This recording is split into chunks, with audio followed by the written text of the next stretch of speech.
Fellow armchair gentleman. Yes, 1745. An interesting year. Uh-huh. I'm just checking things out to make sure that I am on the interwebs, all the interwebs everywhere. And it appears so. Slightly late start to it. I apologize if anybody was actually waiting. There may be somebody that was. Hi Arno, if you're here.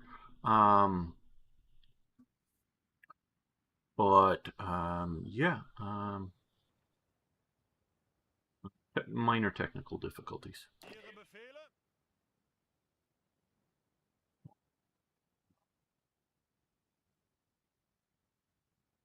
Oh, I got to get my head in the game here. Yes. Okay. And prepare to defend against those nasty, nasty French people.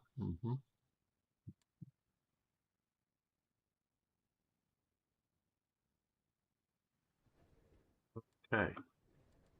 Now, today we're actually going to be playing the game. We've been ranting about the world condition so much now. Okay, let's see. There's a lot to work out here. Yeah.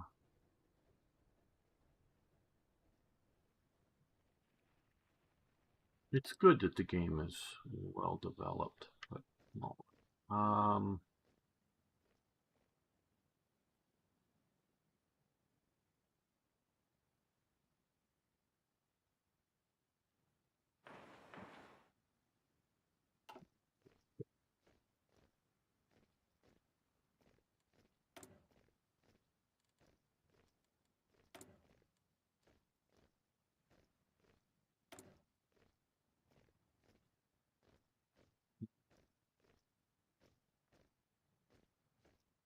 How are we doing with logistics? Okay, we using these.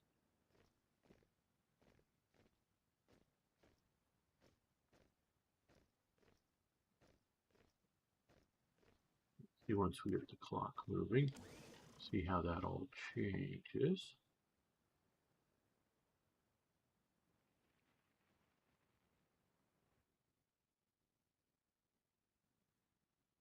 To produce more of everything, including naval bombers, transport planes.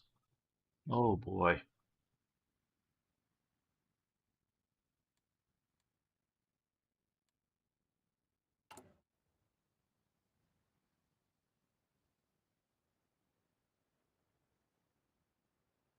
Just still into May 1936.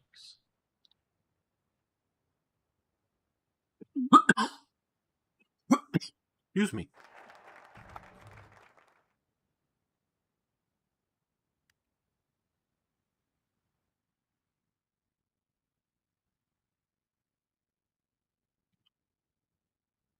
Okay. Autarky efforts. Autarky. You probably all know this, but this means trying to be a closed economic system, if you will.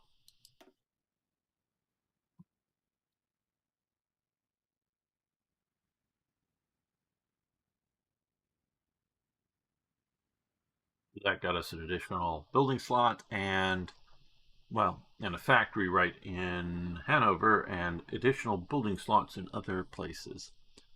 So that is good. Military factory, yes. Yes, yes, yes. Institute price controls. Down stability. Do this. Modified by reduces the increase in consumer goods factory.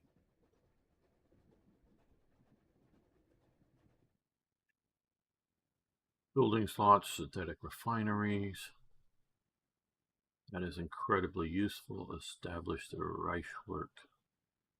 Presume this is the Reichswerk Hermann Goering. Civilian factories and production of 6 steel in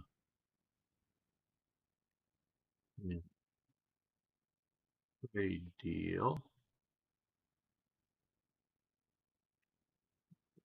London, Sweden, partnership affects German trade, which grants German Reich target country trade cost minus 20%. Reich adds 1 off-map civilian factory with the German Reich.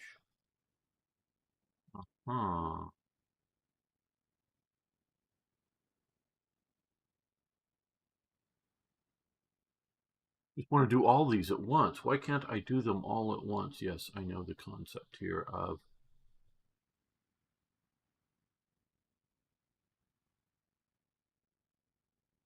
having the player make choices.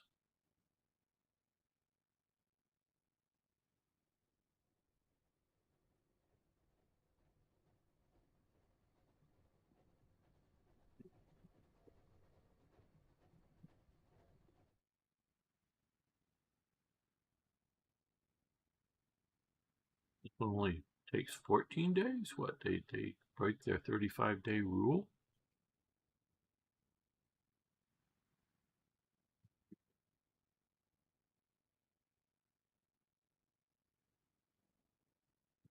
This gets us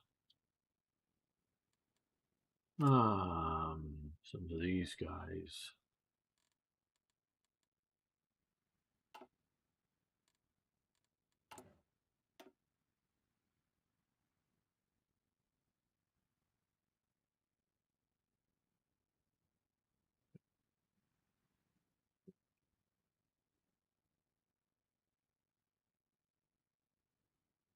Really wish they would have gone back to the full cabinet. Well, or okay, better than nothing to pick. And again, I get choices, but I would rather just see the idea of having a foreign minister. You got to pick one, but having a foreign minister and having a armaments or production type minister. It doesn't have to be armaments. You can focus on your civilian economy. Like now, it might be better to do somebody who's doing civilian economies like Schacht or whatever. Though of course, military factories and construction speed is improved, but I'm building consumer factories right now. And hello, Arno, you did show up. Okay. Well,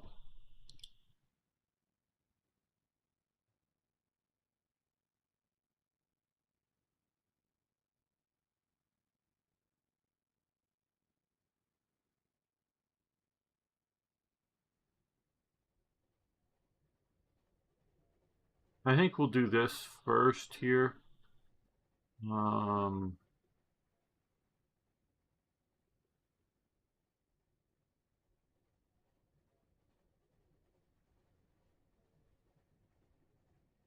This one first because it'll get me 2 civilian factories earlier in the game than later in the game.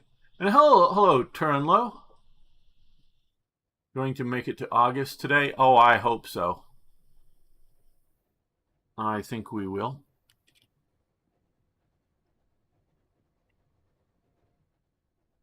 It just when the world is being so interesting, I both want to talk about it, and I look. I know no one of any consequence. Sorry, all of you guys, and find out one of you is secretly a prime minister of some country or something. But no one pays attention to me. But I was talking with a friend the other day, and he's completely checked out on politics. I mean, completely checked out on politics. For a person in America to not know whether the Donald Trump is a Democrat or a Republican, and I believe he didn't know. He truly didn't know. I mean, not that he hadn't heard, but just didn't pay attention. And he doesn't even watch he doesn't even have a television, let alone watch it. Um, he's a bit older than me, so um, so yeah, and he's not just sort of like doing that for good basic machine tools as well. So yeah, I have an interest in politics besides we're going to go with the um, this is the better or should be the better one. This is the less better, but it uh, helps you with switching things around a bit more and a little less bombing effects. They're just living in a Chinese curse by living in interesting times. Well, here's an interesting thing.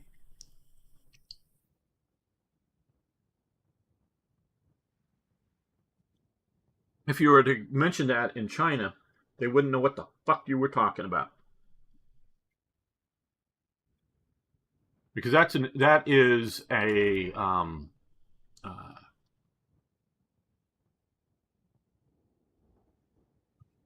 English curse, actually, not a Chinese curse. Because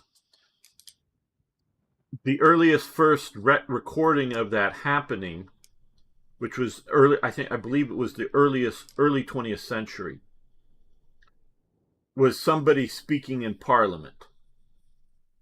And no one can find anywhere in any Chinese cultural or historical reference prior to that. Not that it sort of kind of maybe hasn't in some fashion got into something in China somewhere, or like in Hong Kong or whatever, but it it really is not a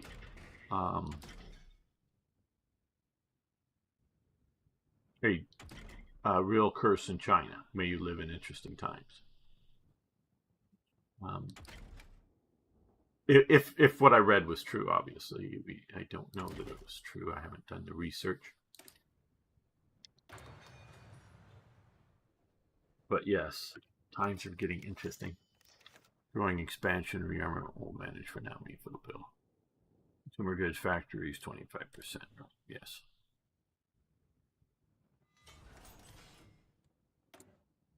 Okay, it's cranking through. I just am addicted to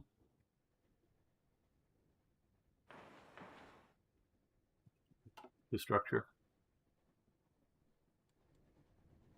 Because, yeah, I think most all of us really would much rather study and play games set in World War II. Synthetic refinery.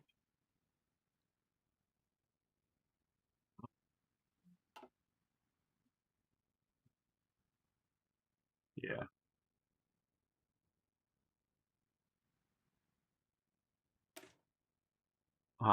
Than actually live through it. Hey, Ari. Vanilla game, yes. Basically, well, a month or so ago now, I've had a few Saturdays that I wasn't here. That's why we're still just in June 36, and it's been a month or so of playing. Decided something on a whim to take a look at the current state of Hoi 4 for me. I don't have all of the DLCs, and not even all of the DLCs that add features to the game, let alone just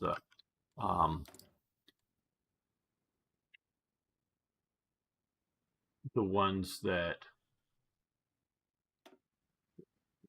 um,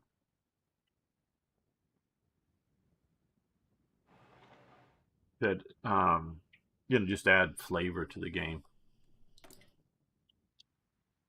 Okay, so resources, rubber, we are right sort of there on the edge. Come here and look and see the big deficit. We're trying to catch up on, and we're building bombers. We could do maybe naval bombers. No, probably not going to.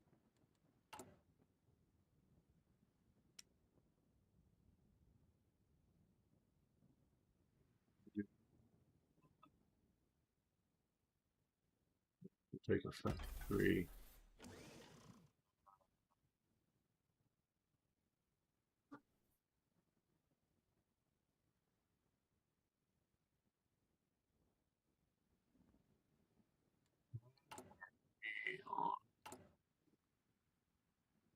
Pretty good considering, and also terrible considering. So what I'm going to do is I'm going to reduce that down to balance that off. I think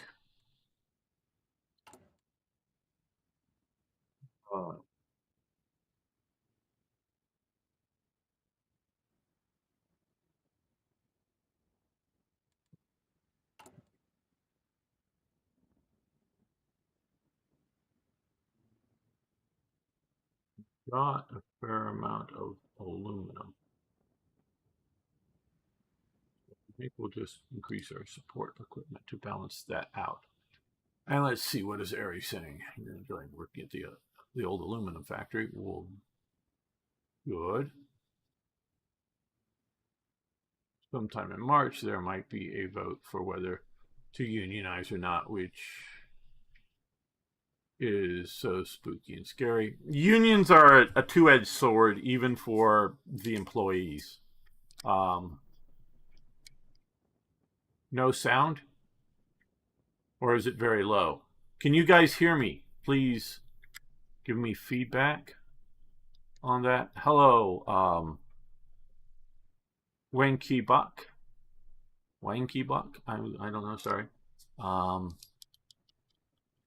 I thought I was doing good sound. There's nothing going on in the game. I have no music in the background, but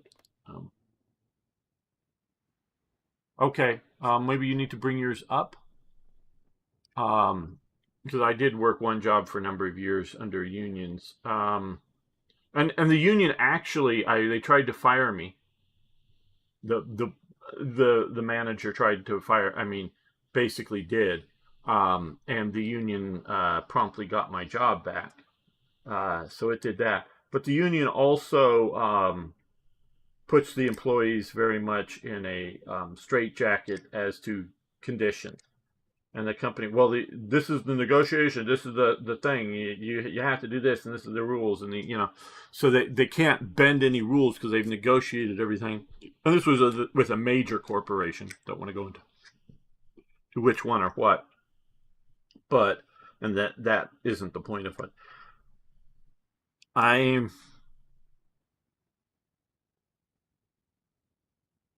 I think in the developed world, two things. One, and it's continued, when unions developed, at least in the United States, and I presume in Europe, the union organizers were fundamentally socialists. So, and they've self-selected their replacements, so the replacements are fundamentally socialists.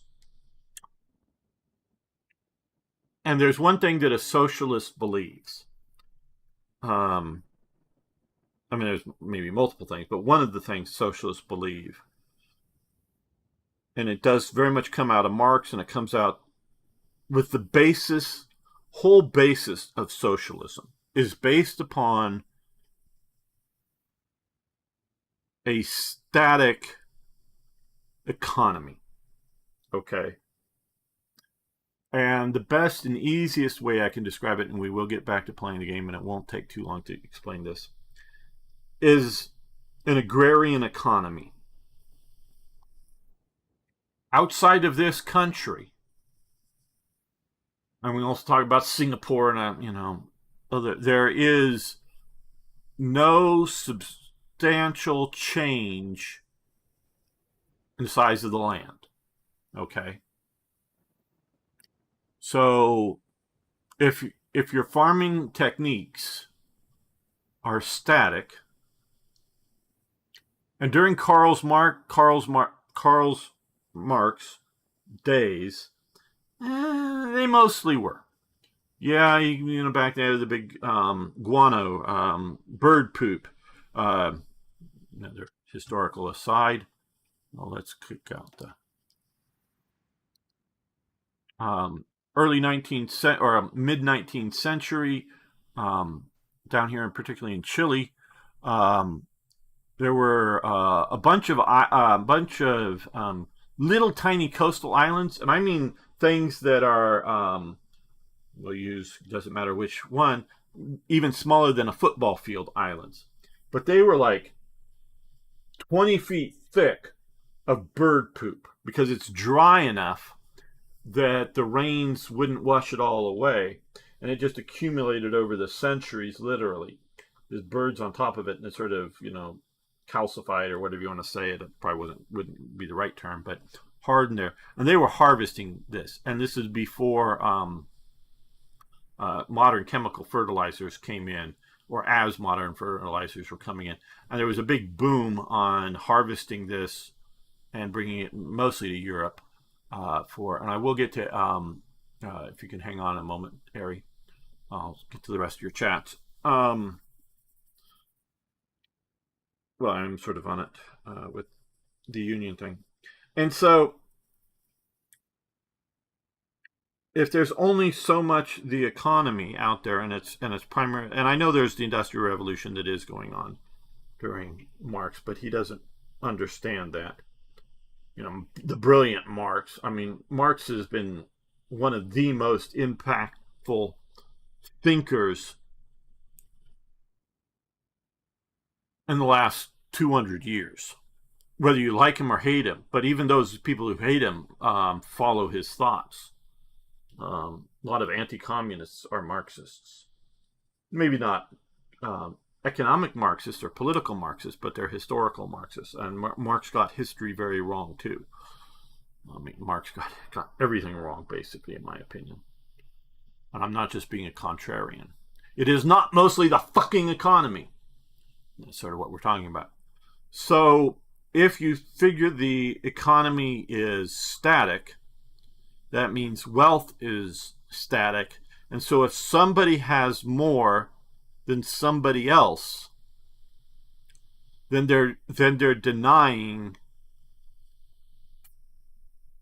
others the thing, and whether that's fair or good or beneficial for the economy or not, that doesn't matter. It's just not fair. If I have a bigger farm than your farm, and yes, Marx understood, if anyone's ever shouting at me, understood that there was things beyond the farm, but I'm just talking using that. But if my farm is bigger than your farm, or you don't even have a farm, then somehow this isn't fair. And so, this is an envious ideology.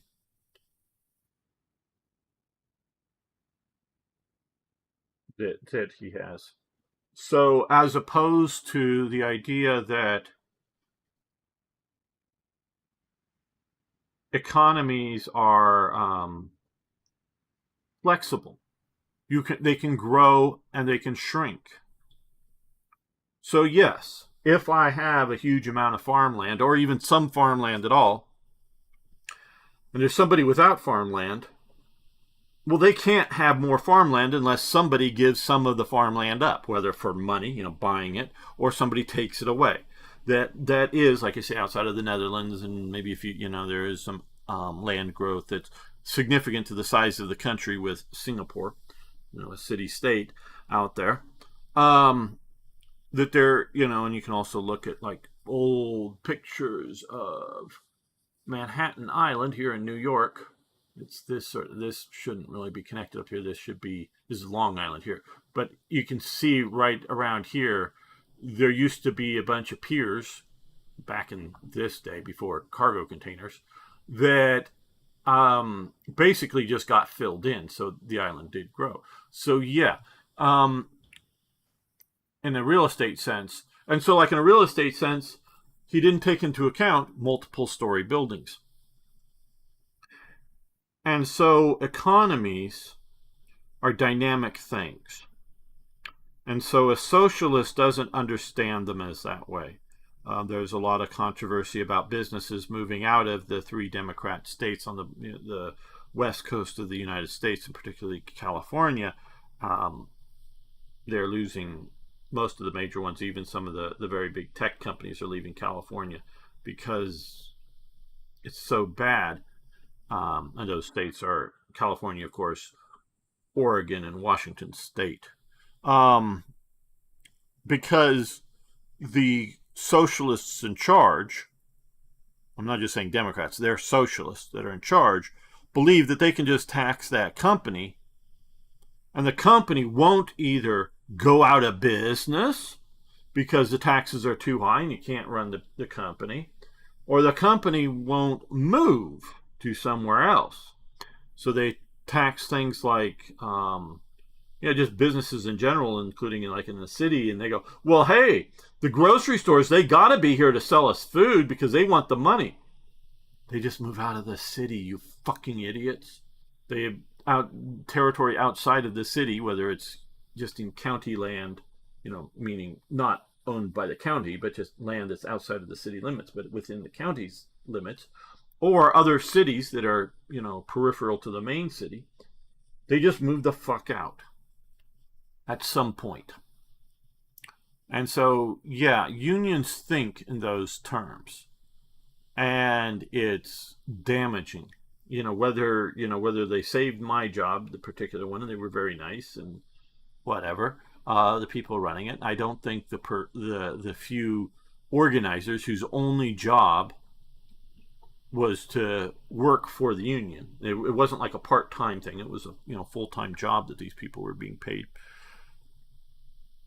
They saved my job because it was clear that the employer, or not the employer, but the manager had it out for me.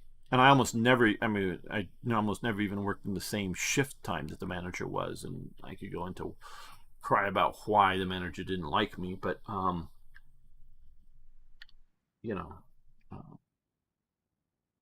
English was not her first language, let me say that. And I think you'll get why I was, tried to be gotten rid of. So, because the unions can set working conditions and working times and shifts and whatever else that will straitjacket you into, unflexible jobs and other things. So be very, very careful. And we can see this very much in Europe now versus Europe 40 years ago. I mean, in my opinion, Europe was already in the stranglehold of unions, but it just continued down the path that the economies are just collapsing in Europe right now. And I know you can, oh no, it hasn't collapsed the whole, if you compare the economies and their growth and their capabilities, between the 80s and now, it was so much better in Europe economically in the 80s. Okay, let's see. Scary, spooky. Okay, sound I hope is good. Hope you can turn it up, because I do know sometimes some channels and some videos are low sound. Yeah. Gamer been able to play any campaign properly or less 90% rants. Well, today we're actually doing less than 90% rants. But I have been sort of ranting a bit. So, back to playing the game here.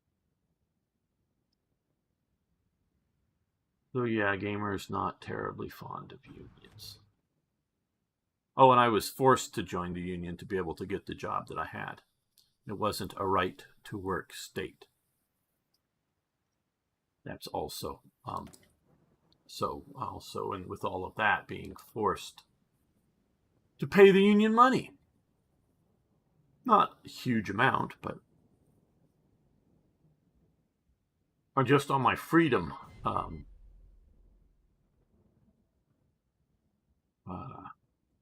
concept here. I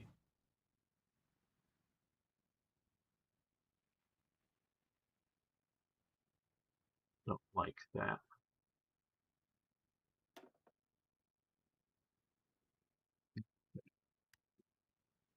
Engineering vehicle.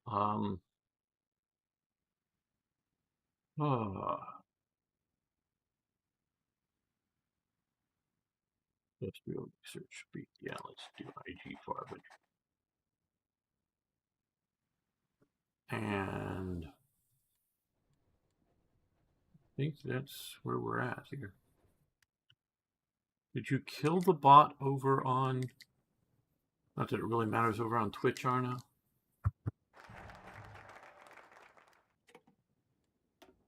I have never botted.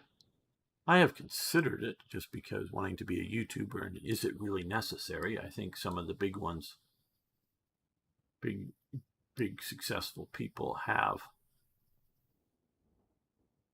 botted. Let's do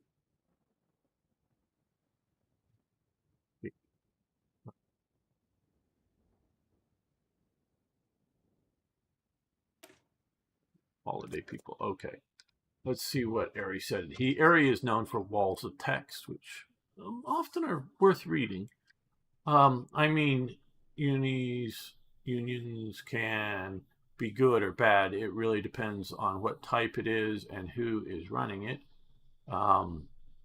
Ideally, a union would work between the workers and the management, but oftentimes it doesn't work out that way. I mean, I live in Appalachia. Around here, we had corporations who gave workers Disney bucks and housing with no power or water, with low pay and no safety regulations whatsoever. Now, have they done that in the last 30 years? Yeah, in the 19th century and the early 20th century, before World War II, yeah, unions, the reason they got to where they got is that there was a useful function for them to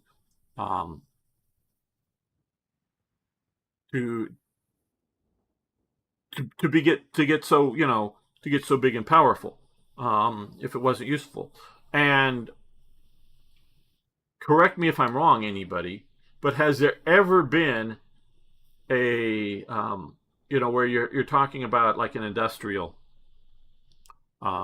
concern, or just a large employee based company, not one company with 500 people, but one company with 30,000-40,000 people, whether it's industrial or if it's a large retailer or whatever. Has there ever been a case where they've ununionized, got rid of the unions? And so it's one of these things that once you get it, you can't get rid of it, even if it's not doing good for you. So that's why very, very careful. So yeah, back in the past, people have been shot, beaten. Yeah, have anybody been shot in the last 30 years in your area because of you? Some have died for union contracts as well around here. So it makes me a lot more nuanced about it, especially given miners were always cheated by everyone. Again, in the last 30 years, have there been? And I'm picking on that because I could even go back to the 1970s or something. But yeah, back in the 1870s, back in the around 1900, I'm not disagreeing with any of your statements. Yes, Bloody Harlan was in the 70s. Well, that isn't 30 years ago. 30 years ago is the 90s and soon. Even a decade ago in Harlan County, the mining company was closing up shop and going out of business and didn't pay its workers for months. Well, fuck, man. What are you talking about? The company's going out of business. Of course they're not going to pay their, how many people duck out on unpaid rent, because they're leaving where they're renting. It's, and I don't care if that company also has mines or factories or whatever, it doesn't matter, in other areas, but when they're shutting things down, you're low priority to anybody. This is you know, so the questions come down to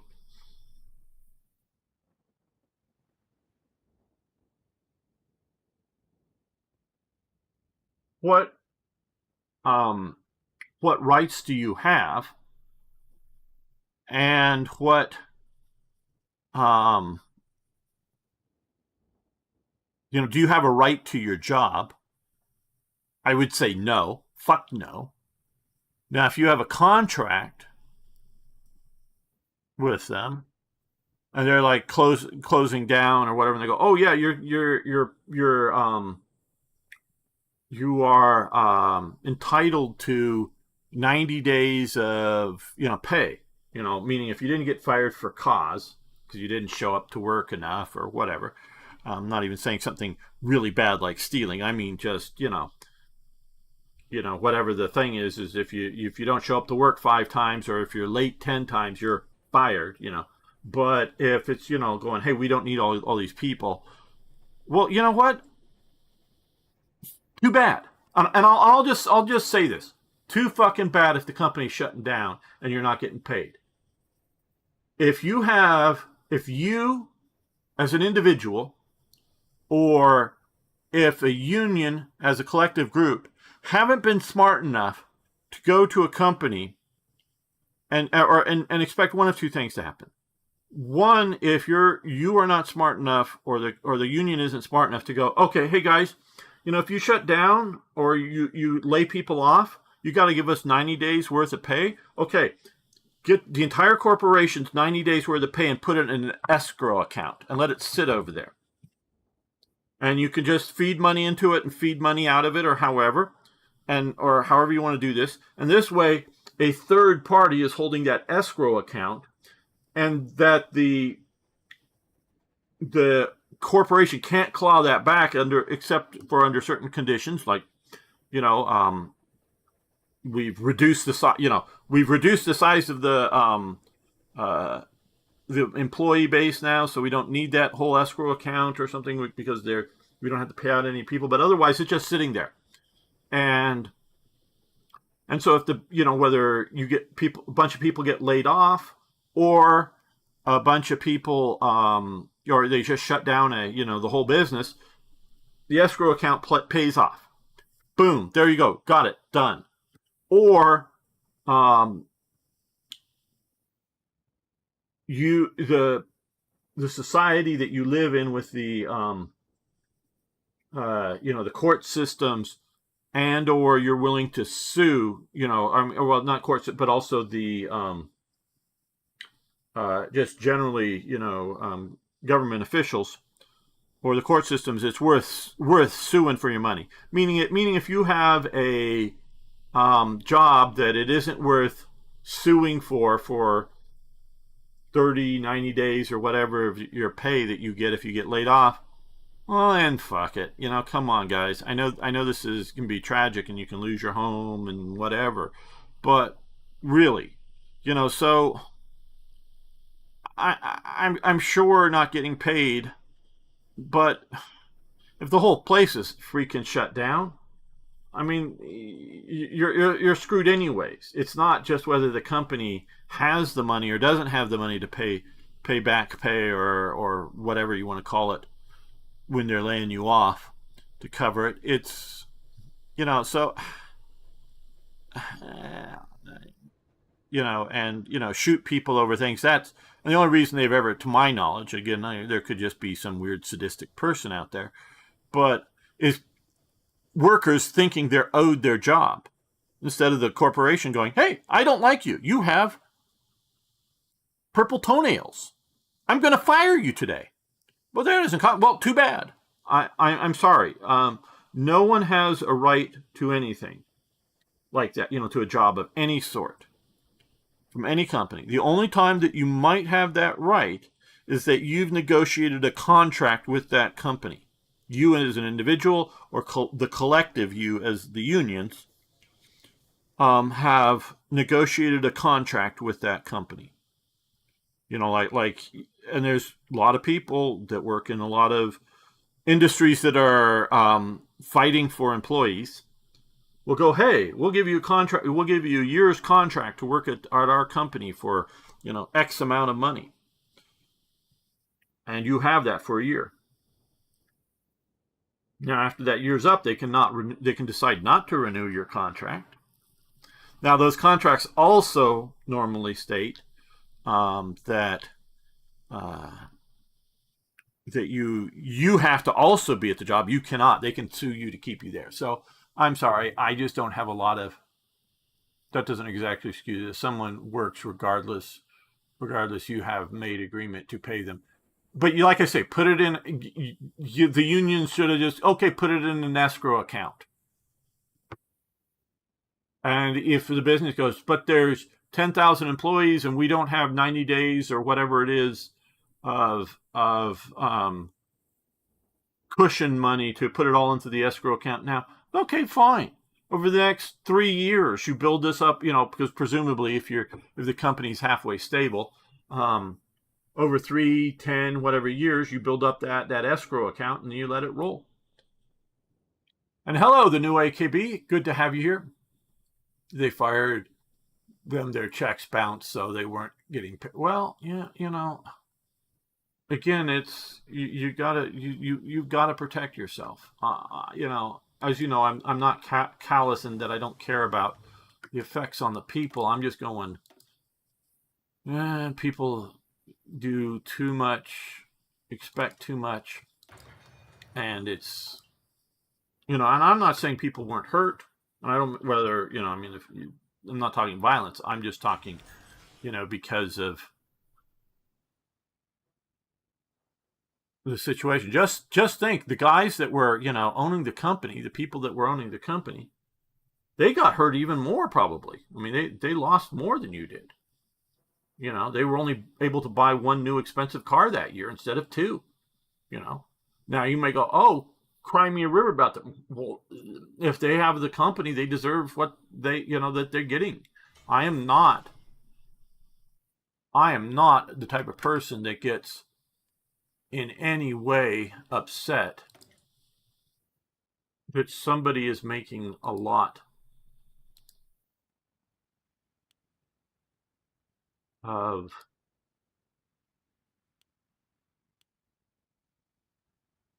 money.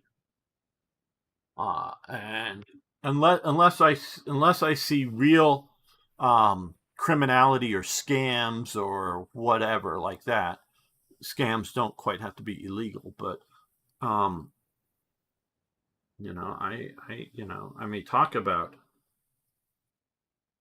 the literal billionaires who are nearby at times, not just figurative, and I'm not going to go beyond saying that, give too much away about something. To my knowledge, and unless they were like, drug smugglers or something to get their money initially or whatever, you can have all that you want. And somebody, if they've earned it, legitimately, then they deserve to have it. Okay. See, right now I'm in this dilemma. The dilemma. I want to build like more aircraft and more other things, but until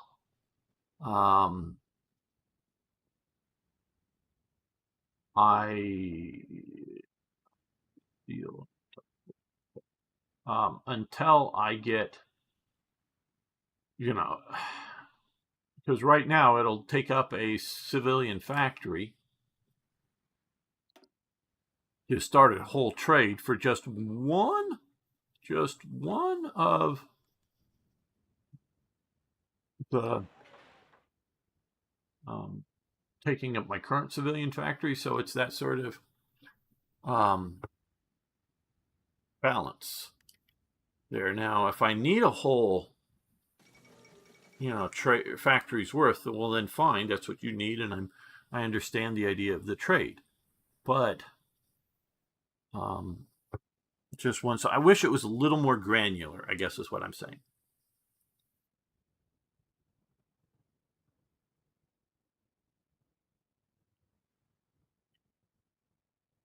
Just ignore bombers and casts. Well, what road you doing? I'm sorry. Hello, Mask 123. I don't understand the question. Yeah, I get the idea of just building fighters. I do, and the infrastructure added.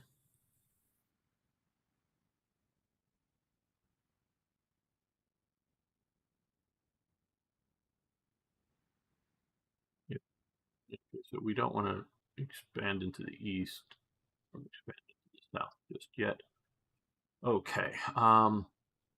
We can't do this until we have 50.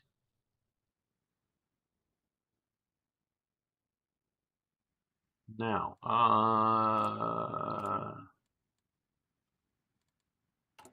research experimental factories. Well, right. We don't yet have any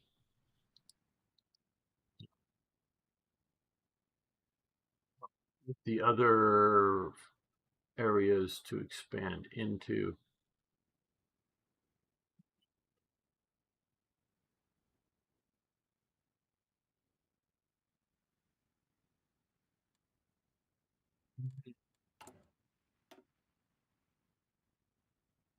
This is new to me.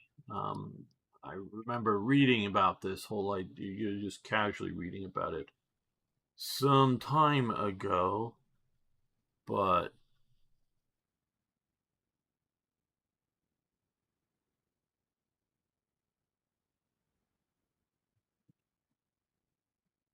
I didn't look into it too heavily, so I'm not like really familiar. I understand sort of the concept of having a research design bureau type thing, um, but Aeronautical and Research Institute. Okay, I think let's do this. 35 days. Let's. Oh no, we have to do this. That's the thing. We have to do this first. Okay, let's see. Perry is trying to get me off track here again. I ain't saying it's wrong to have money or to be rich, but there is right and wrong in dealing with people. Yeah, well, okay, there's scum that run a business. If they're doing nothing illegal, everyone should just quit working for them. Sorry, I mean, there's that. And the fact that of the matter is that people deserve to be dealt with dignity unless they prove to be themselves undignified. If I shake your hand and agree to a labor exchange for standard wages from you and afterwards I complete it, I ought to be paid. Oh, well, of course, yeah. Okay.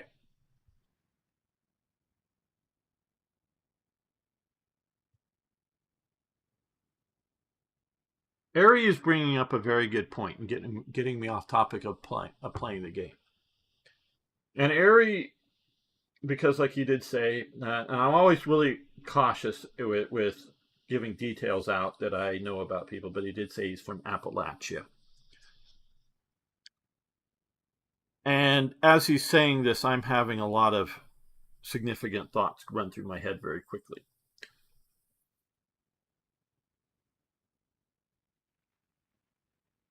One element that you have to deal with, one element is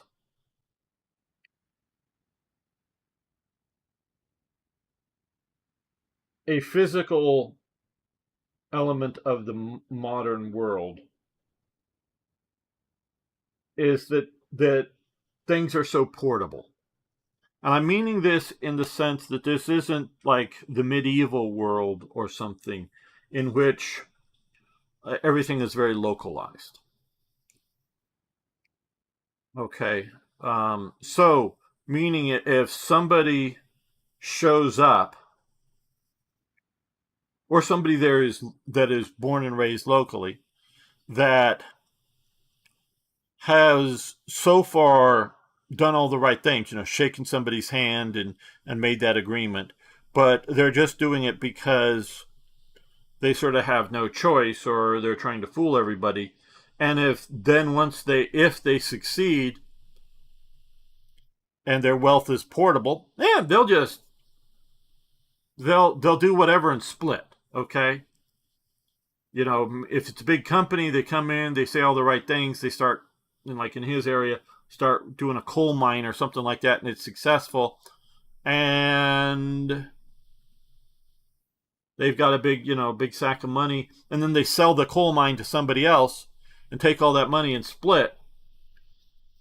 And the person that they sold it to, or the corporation that they sold it to, is not a company that you'd want to work for, well, then people are screwed. I mean, that's what I'm talking about, the physical. The other thing goes back to really the thing that I was talking about when I was playing Strategic Command, which I think I'm doing Monday. I think that's what I'm playing Monday for Slytherin.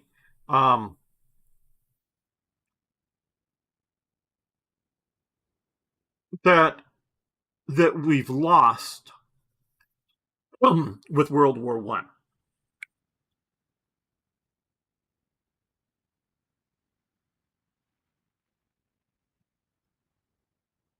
When we've gone to what it was before, to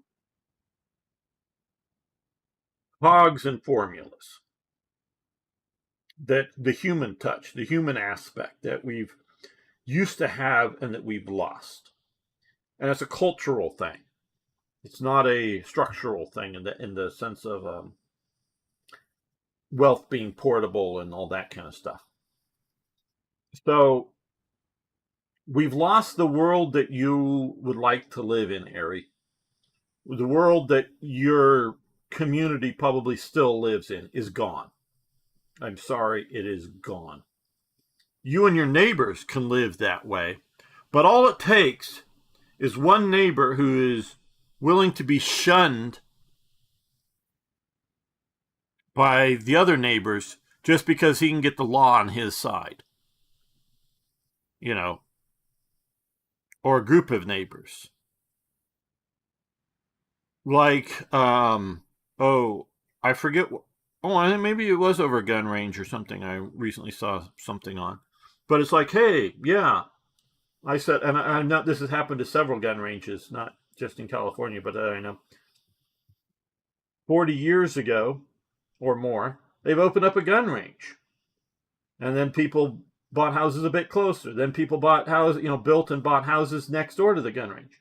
And as they're building and buying the house, they hear the gun range being fired, towards the safe direction, towards the hill.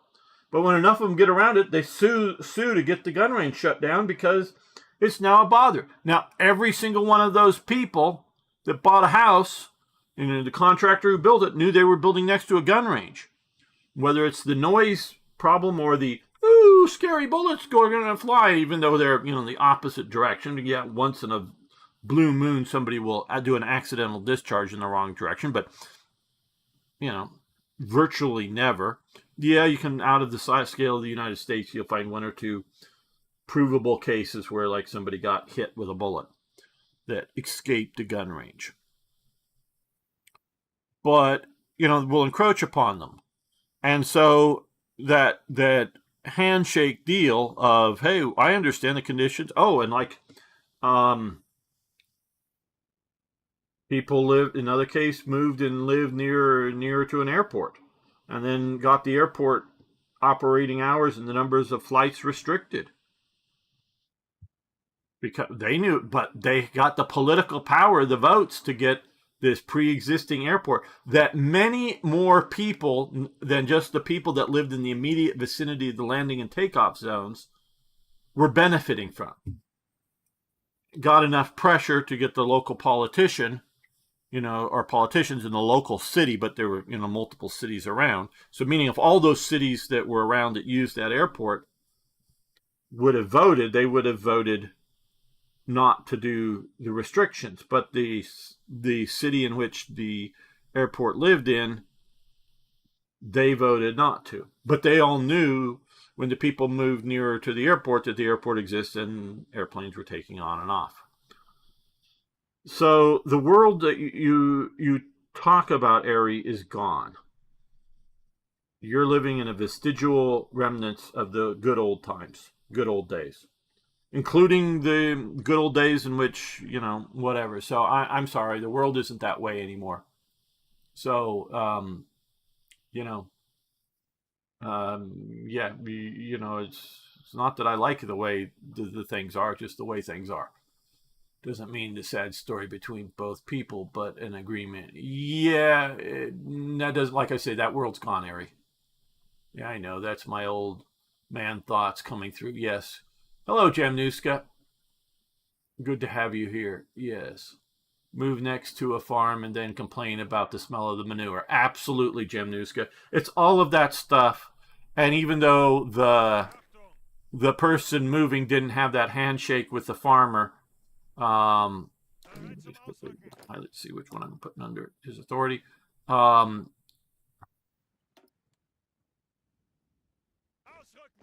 Didn't have the handshake with the farmer, but he still understood that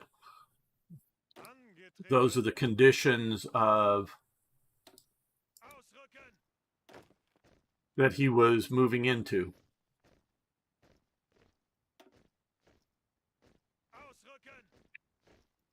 And and this goes, I mean, and a lot of you, Ari wasn't around, I don't believe, for looking at, because I know much of you were, but I want to restate this. Yes, World War II is tragic, but World War I is much more tragic for the human race. Not just the people alive at the time, but what we lost because of World War I is tragic, is the old world. But I look at my studies, including living there, studying original source documents in Scotland. In the 17th century, the 1600s,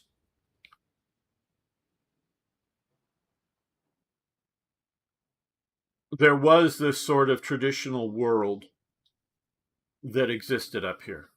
Okay? Very much, agreements on handshakes kind of thing. Now, they were often, with clans, and the clans often warred against each other, even into the into the 1700s, they were still doing so. Again, 1745 term. But we can see the winning side in the culture really in the 18th century, starting to use legalisms, laws either made down in Edinburgh, Scottish laws, or laws made down in London, which were ruling over the United Kingdom at the time, that were going, we don't care what the agreement you had with whatever. You don't have a contract. We have the law here, blah, blah, blah, blah. So it's starting, and contracts and legalisms in of themselves are not a bad thing, because you can have abuses without them. Okay, they're a two-edged sword in concept. But we're already starting in the 18th century to see this. And it was a like landowning system and other things that were never really codified in any sort of law, but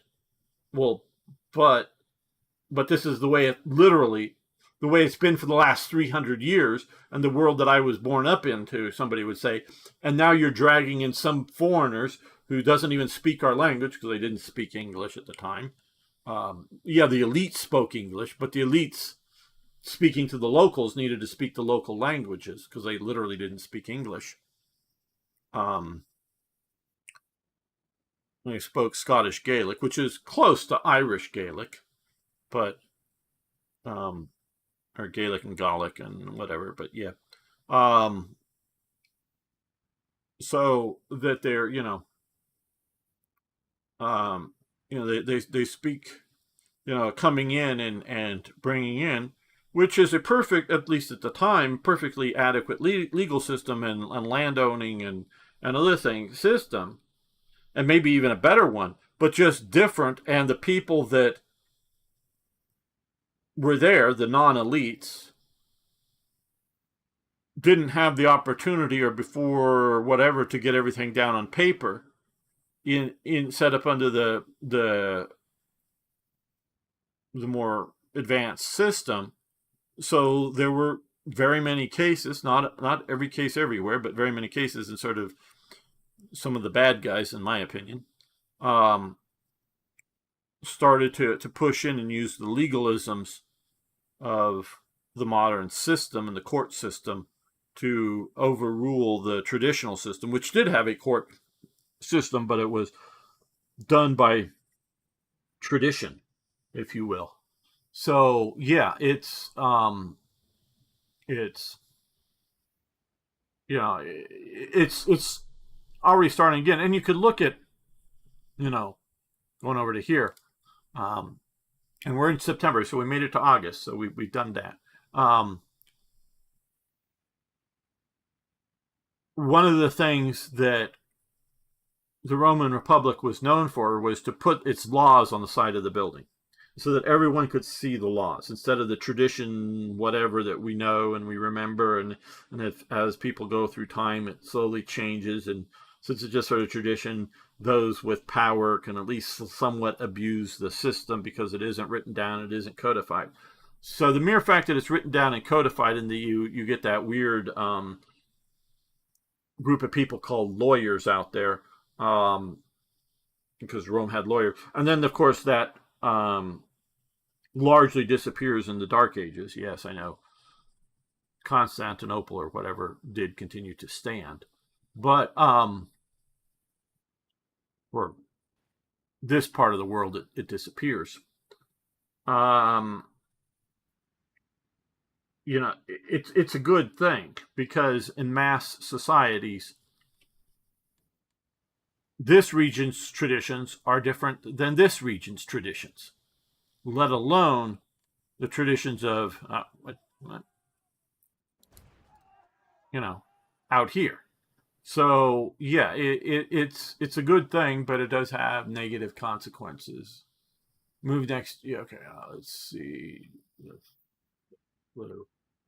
Being sick stinks, luckily. Yeah, okay. World War II wouldn't have ever happened had it not been for the Great War. It gave birth to radicalism and extremism. Yeah, World War I, that's radicalism and extremism. I don't know that you've heard. I am developing a new philosophical understanding that I know of one other person that's also working along this similar sort of lines.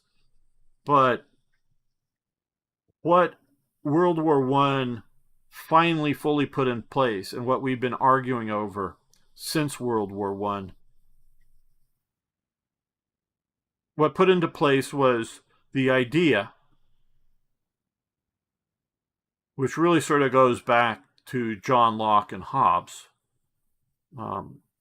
those two people, but definitely Marx continued to advance it, is that people were in essence blank slates, and people were in essence cogs that could be formed through institutions like schools into whatever, you know, cog that's needed. Yeah, certain people might have particular talents in a certain direction more than somebody else, but anybody can be, you know, trained to be a bricklayer or a you know, worker in a field, or be a manager of bricklayers, or you know, farm workers or whatever. So that everybody, you know, can be shaped into the cogs that are needed for the machine, and we're fighting over formulas. And if we just have the right formula, everything will be good. And that could be the formula of capitalism versus communism, or dictatorship versus democracy. Well, if you just have the right formula, if we just bring democracy to your country, things will be all right. When really, it has fucking nothing to do with democracy or dictatorship. It's, you have Western cultural traditions found in places like France and England versus Middle Eastern culture and tradition that if you put a democratic system on, it's not going to be any better or worse than if it's a, you know, so either one can have a dictatorship. It's going to be how good the culture is. It doesn't matter the structure of the government primarily. I mean, yes, certain formulas work better than other formulas. Okay? But that is not the reason why the primary reason, in my opinion, this is why I think Marx is all wrong about all of the stuff that he talks about, including his historical analysis, not just his proscriptions for what is good in life. Had the communist system, I'm trying to use my language correctly and precisely, that was run by Joseph Stalin not been exploitative both of its own people and particularly of its conquered people, because it was being exploited. Well, if you'll notice, especially for the starting point of the society and the infrastructure and the economy, the Yugoslavian economy did better than, say, the Romanian economy, as far as I can tell. And I'm not a great, detailed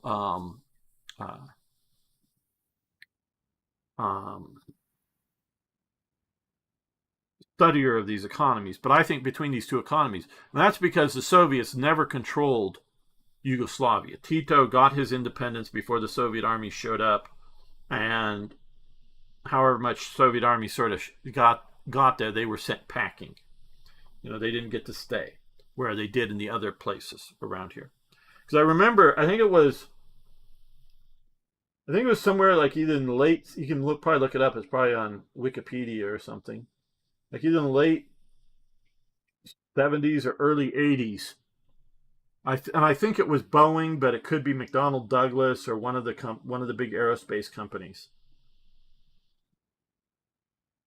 For like one of the element, not maybe the only element, one of the elements that the employees got, like 1 year or whatever, for their Christmas bonus, was a big canned ham.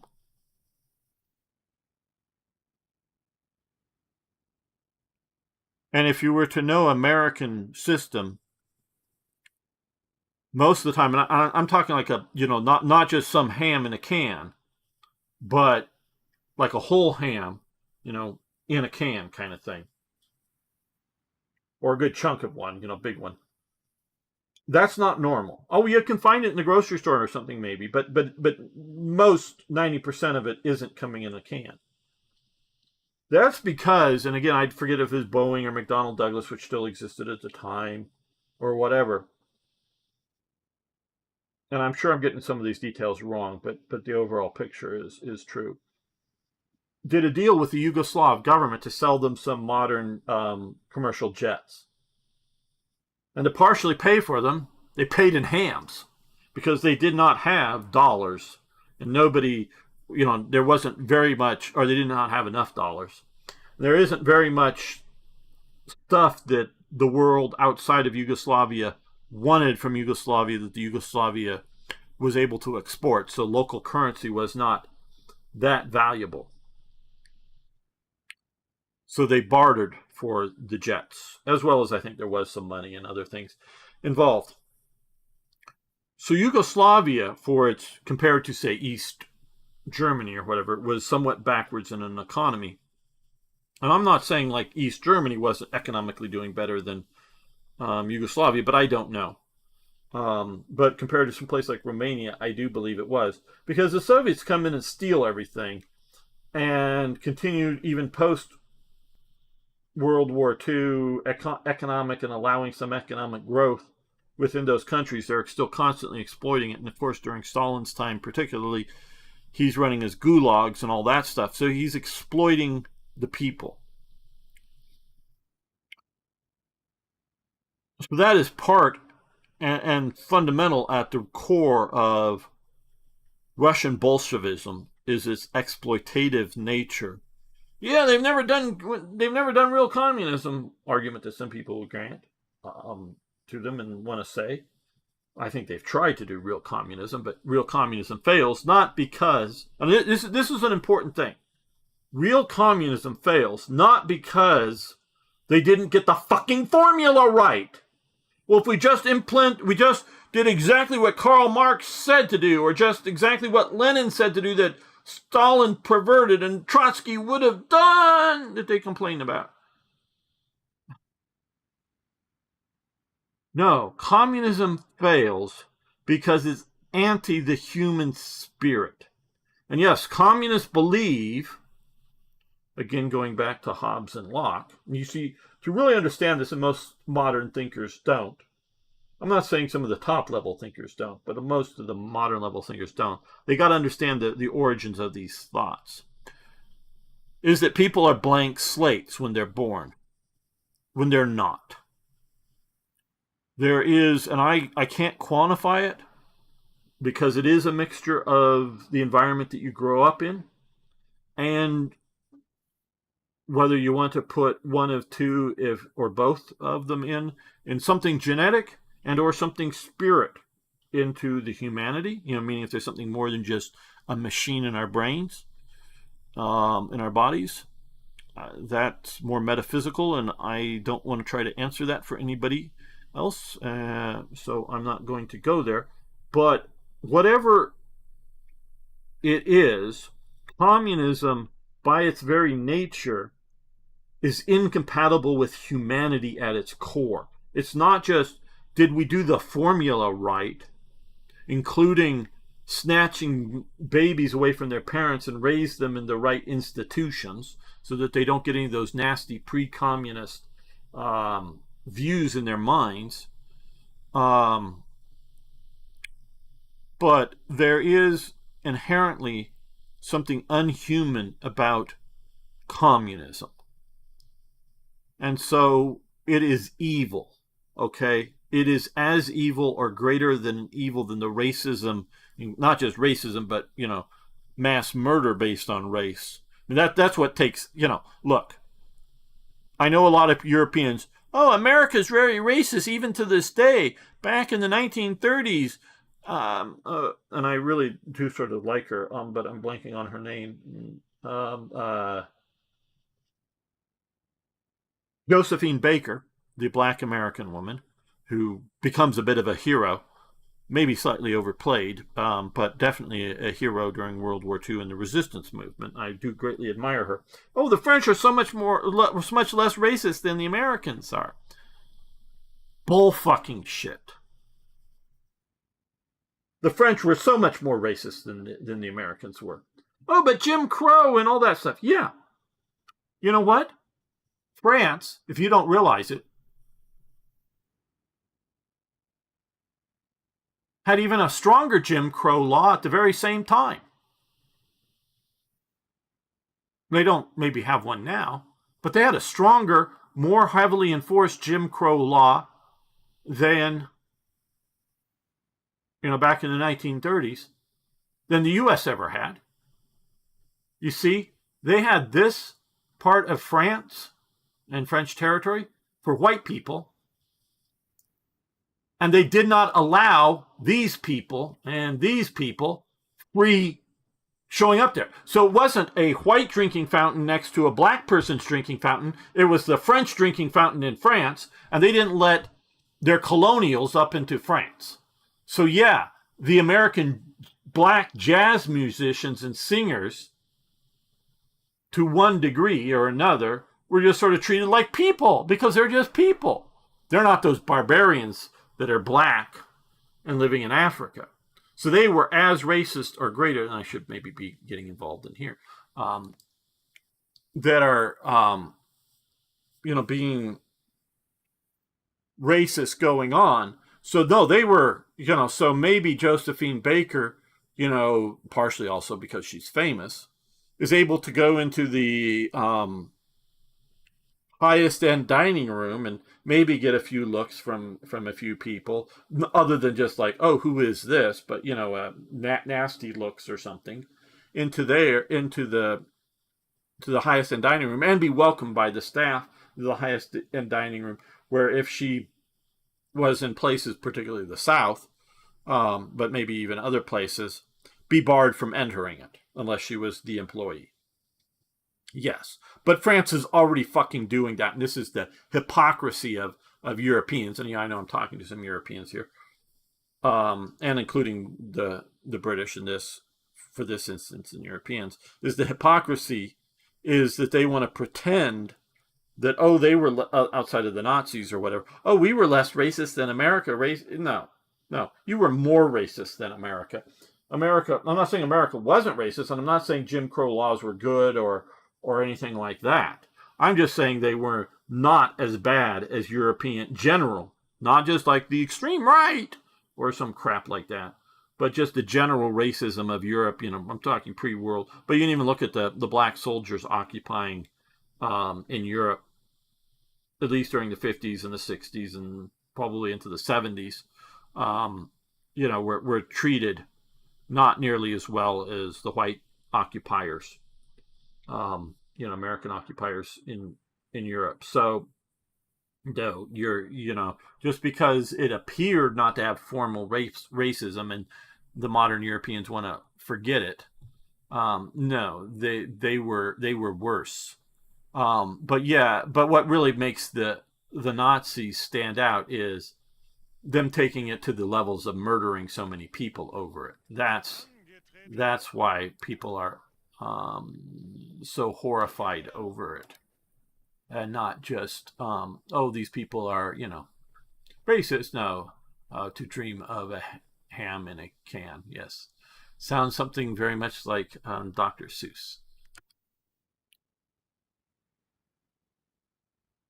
So yeah, you have to understand that communism at its core is evil. I know they sell it in a bright, shiny package of fairness and justice and social justice and racial justice, and isn't it just not to, or it's unjust to have somebody who has more than you, and they sell it with all of these things. Yes, I know they do, but it's at its core, it's evil. And people have been posting, there's a lot of Chinese propagandists out there.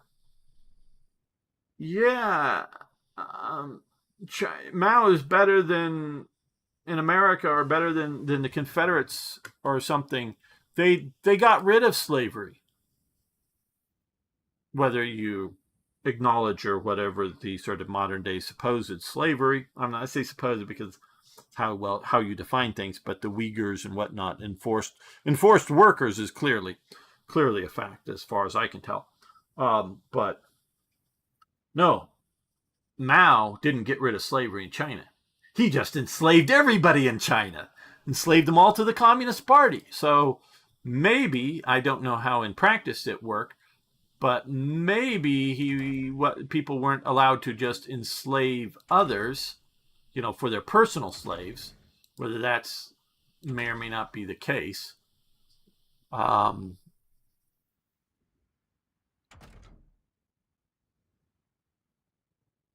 Okay, let's do basic armor protection here. He just enslaved everybody to the Communist Party. Hello, Thomas. I remembered your name. I was supposed to break up. I think one can really measure the amount of racism very well, especially since the Europeans and American situation is so different. Oh, one can't. Well, yeah, and that is,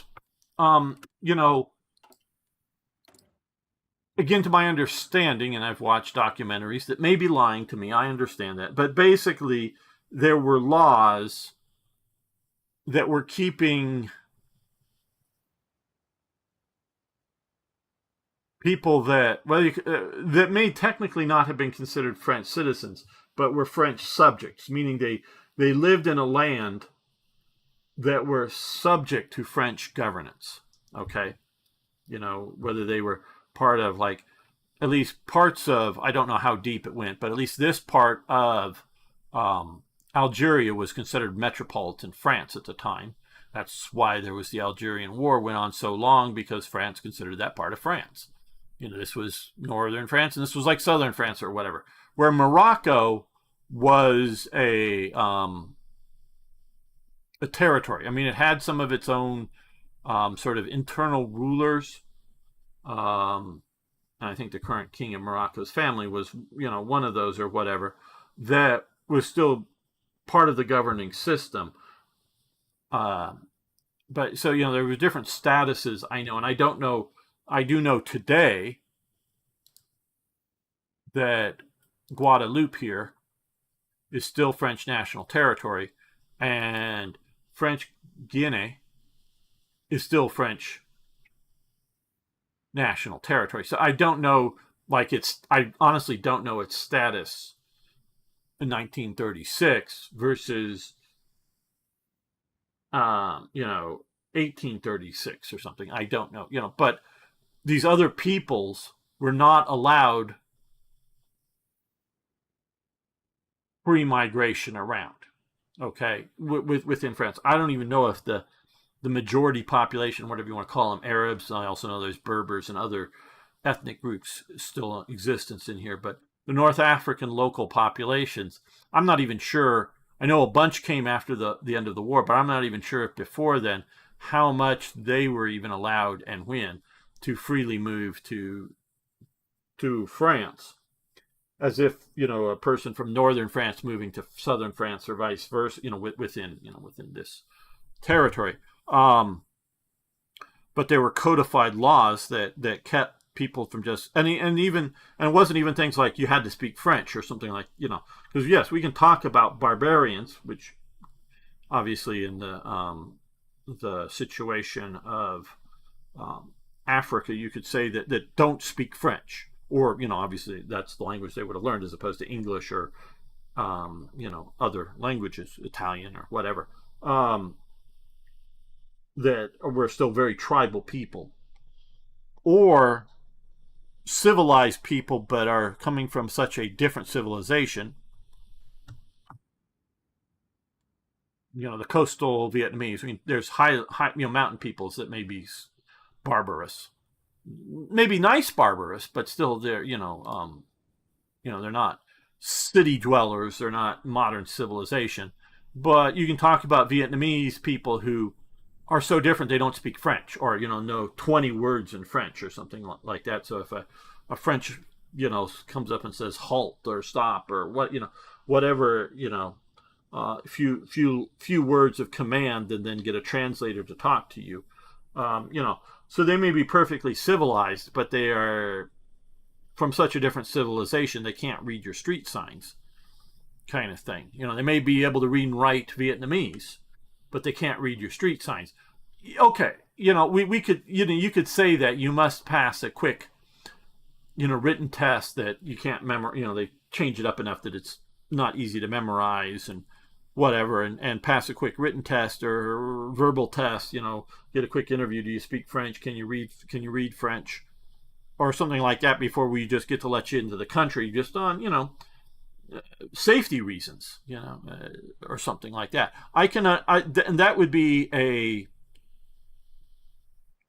racial neutral, if you will, law. That once a person who is, a subject of living in a territory that's directly controlled by France, whatever its official status is, once you know enough French, once you get to a certain level of cultural assimilation, you can then come into central metropolitan France. Okay, I can see that as being a necessary thing, because maybe you don't want 100,000 people showing up that can't read, write at all in any language and doesn't speak your language showing up. And even if you're not a welfare state, meaning that they're going to starve unless they can find work, you still don't want them showing up. I can understand it. Even if they have the same skin color and hair color that you do, you just go, even if you're like bringing in a bunch of huge numbers of these people out here that speak, whether you want to consider, I can't tell the difference between Ukrainian and Russian, and I know a person who speaks both languages and is like spoke a sentence in both languages to me, and I couldn't define the difference for it. But showing up here and don't read Latin letters, they read Cyrillic letters, and whatever. And how many, I know there's a bunch of refugees that have come from Ukraine and whatnot, but into Western Europe. But how many of those people do you just want flooding in? And they're somewhat culturally similar compared to, being a Buddhist in Vietnam compared to you being a, I know it's a Greek Orthodox versus Catholic here, but shades of Christian and whatnot. How many of these, people that can't readily function in your society do you just want showing up? Maybe you need a lot of unskilled workers while you're fighting a war on the front lines, and they're going to, harvest crops or build roads or something that you can train them to do, and they get a few bosses, air quotes, that are, fluent in both languages, so it gets done. So yeah, maybe you do want 100,000 whatever workers coming in permanently or temporarily, but maybe you don't. And so that would be a racial neutral, if you're requiring a certain amount of knowledge of French and, things to come into France. But no, France had laws that may have not stated that they were, that you're dark skinned and you can't come, or you're Asian and you can't come. Just people from, certain African colonies can't come. Oh, they all happen to be dark skinned. So yeah, they were racist. They were clearly racist. They were, in my opinion, more racist. Though they, and in America, because there's certain levels of rights, and they were only able to get away in the post-Civil War status, in that they made laws and they got through the courts, which were later courts found unconstitutional. So that means they were always unconstitutional, but courts that, you could do separate but equal. So you could do a black school and a white school. Well, they weren't really most of the times truly equal. But even if they were, that's sort of wrong, just morally speaking. Now, I am entirely in favor of, private school who wants to charge and, a fair amount of money that most poorer people can't afford. Okay. I'm also entirely in favor of, within public schools for children who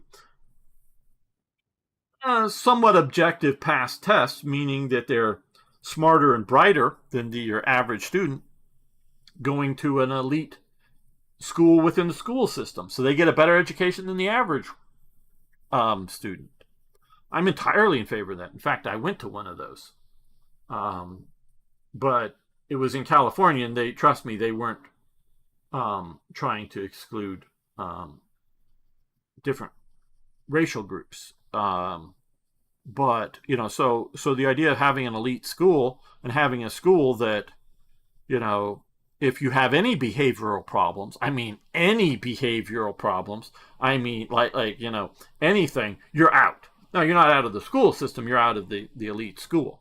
If you can't cut it, either socially with the other students, or if you can't cut it academically, it's not elite as in somebody rich. Now, but rich people get tutors for their children. Well, good for them, and if they can then pass the courses and come in and do it, then they get the benefit.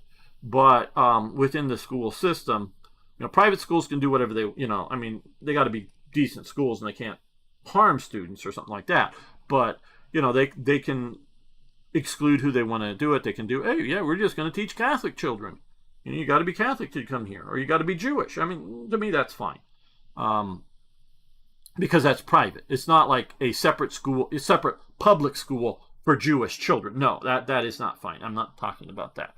So they codified, because there's so many people, because even when they did probably understand that there were going to be some black people that were,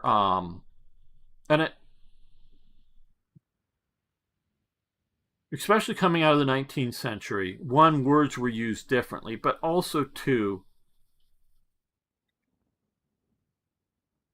dumb people were people that were both, or could be one of two things, or both. One, ignorant, meaning they could be a genius, but they've never learned to read and write. There really could be somebody out in history, out in the Belgian Congo, a local, I'm not talking a Belgian, but a local that was smarter than Albert Einstein. But because he never learned to read and write, he may have been, brilliant, and maybe even lived a locally brilliant life. But because he didn't, have access to education, he's just, again, he may be clearly to the locals brighter than the average person, but he's only going to be so much. So he's still dumb. Okay. And then the other type of dumb person is somebody who has less intellect. Okay. So, and those back in the 19th century often put those two groups of people into the same bucket. Okay. Meaning whether if you were mentally less or you were just less educated. And it also culturally, how do you behave culturally? And so I understand, and I'll use this, that is not true 100%, but does have, I think it's cultural and I don't think it's genetic. But it has been known and often talked about that in movie theaters, black people as a group, as a just a cultural thing, will verbally interact with the movie screen. Like, don't open that door, a bunch of people, or a bunch of people will interact, and I have just a little bit, partially neighborhoods and not wanting to go to other neighborhoods, but will interact with the movie screen and the movie. And I'm not talking about talking on your phone or otherwise being annoying. I'm talking about interacting with the movie. And so they're into the movie. Maybe into the movie and making fun of it, because it's stupid, or maybe that it's a good comedy and so they're laughing along with it or whatever. Where the Anglo experience is, maybe laugh a bit, or whatever, and you sort of group laugh, but mostly be, and there is definitely, a little bit of that, but mostly be sort of quiet, and you may hear literally, a collective gasp at something, or people may jump in their seats at the scary movie thing, but mostly just, be, again, in tune with the movie, but mostly quiet compared to it. And so if you take a group, could be a family or a group of students or whatever, from the potentially more annoying, probably quiet is not annoying to a noisy group, but a potentially, noisy group. And it could be other cultures that do this in, movie theaters, and just what I know from my experience. And move them, but still a small, only like less than 10% of the audience, into an audience that is expecting quiet. They're disruptive. And it's not disruptive because their skin color is the wrong color. They're disruptive because in the dark they're making noises and whatnot that are unexpected. So I can understand, I'm not saying I agree with, understand of going, well, hey, when black people show up at this restaurant, they're disruptive or something. So we're going to make this whites only. As opposed to a class thing or whatever. Do you know how to behave in this restaurant? Do you want a hillbilly coming into your very expensive New York upper scale? I'm not saying I would be comfortable there, but or whether I would embarrass myself there knowingly or unknowingly, into an upper scale New York snooty restaurant. Maybe you don't want a hillbilly, and it's not based so much on your geographical birth position. In that case, it's on the culture that's different, and understanding of how to behave within the different societies. So that is why they tried to codify separate but equal, is because there were two cultures, two societies that were sharing the same physical space, and doing so in a recognizable, not just because of skin color, but in a recognizable different manner. Where the people in the average person in France just thought, well, there's barbarians out there and we're keeping them out. So yes. Let's see, what did Thomas say? Is China doing some sort of communist capitalism now? I can barely manage to get my head around China and what they're up to. Well, I still think there are some ideological communists left in the government of China. You could say China is doing communism with Chinese characteristics. That's just sort of a cop out, but isn't entirely untrue.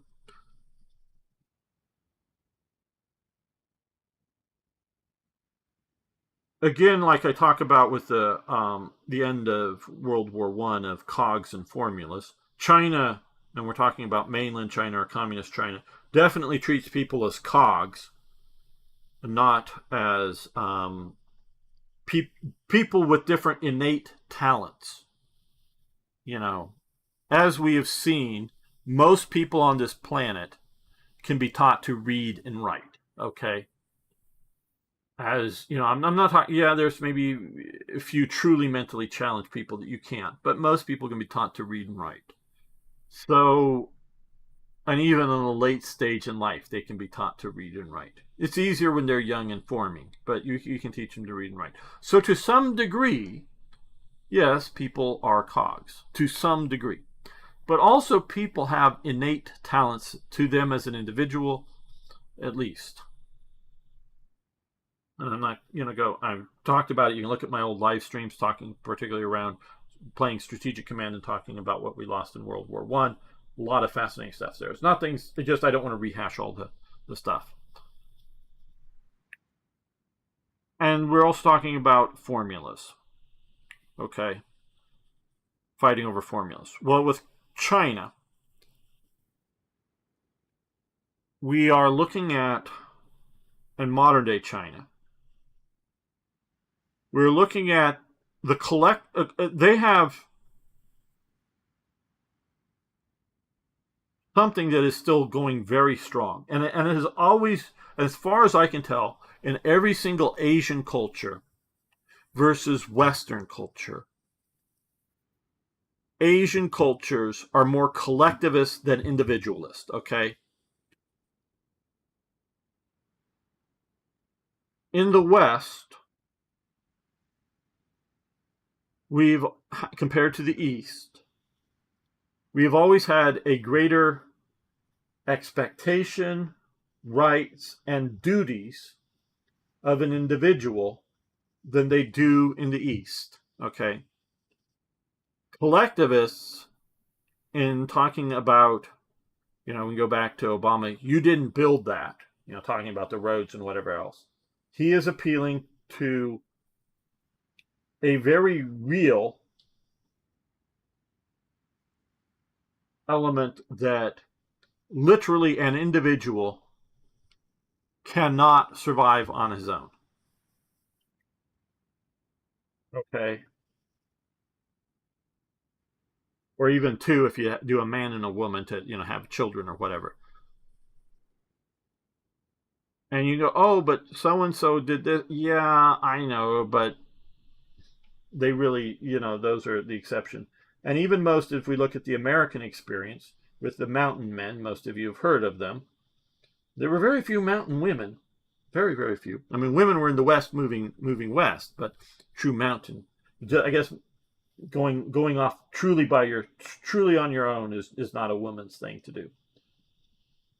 Because I don't know of a single woman, I'm not saying it didn't exist, but I don't know of one. I'm not an expert, but I have read a bit. Deciding to become a mountain woman, just literally, I'm fuck society, I'm going out there. But even the individual mountain men, they carried a fucking musket, people. And I'll guarantee you, even if they knew how to, the mountain men weren't finding, and because I don't do good on formulas and things, so I don't remember, but the saltpeter and the whatever to make black powder out of it. Not that they weren't making their own black powder, and they weren't mining their own lead. They weren't wandering around to look for a vein of lead somewhere and start getting a rock and hammering on the other rock to free up enough lead and then heat it up on a fire enough to melt it to create their bullets. Okay. So they were getting lead from a other human source, and they were getting their musket and other steel implements.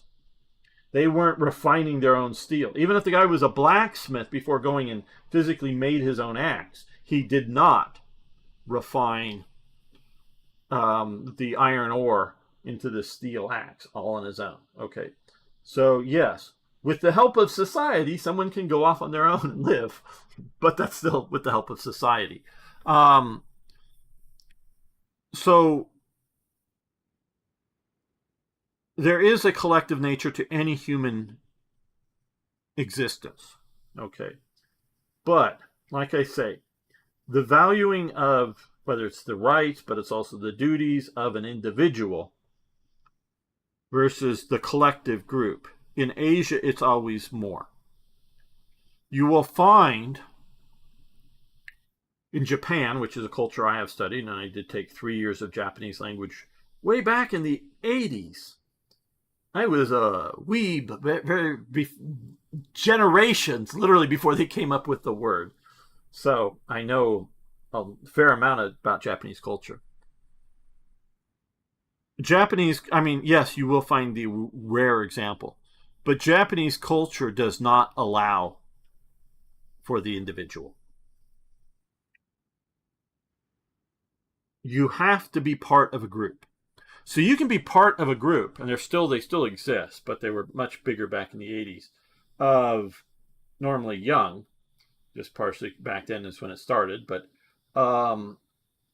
of young men and women that would dress in somewhat of an exaggerated style of the American 50s, often with those sort of leather jackets and whatnot, and dance to 50s type music, whether real 50s music or the Japanese continue to make. There are performers and whatnot that continue to write songs and do songs in Japanese, but also in very much in the style of the 50s rock and roll. And that's what I mean, not 50s Lawrence Welk, I mean 50s rock and roll. And they sort of dance in 50s styles, but often would be rather exaggerated to what the people in the 50s would have danced like. And so long as they can find a group, and it doesn't have to be a majority group, it can be a small group. It could just be 10 people, or if you get 6 or 8 people together, well, now we have a group of people that do this, whatever this is. Could be race remote controlled cars, or whatever it is. They've got to have, once they can create a collective little group and have a definition for that little group,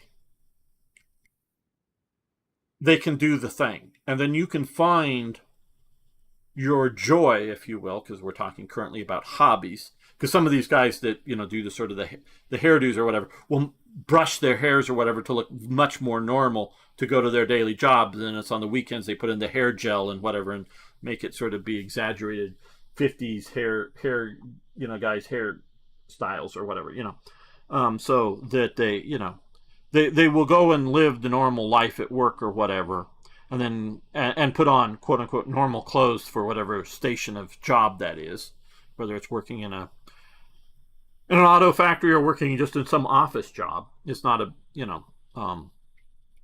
social thing. It just, but you see, well, and again, they'll go in and they'll fit in the different roles. So if they can define, there's like, I guess, there's train enthusiasts all over the world, but I saw a clip of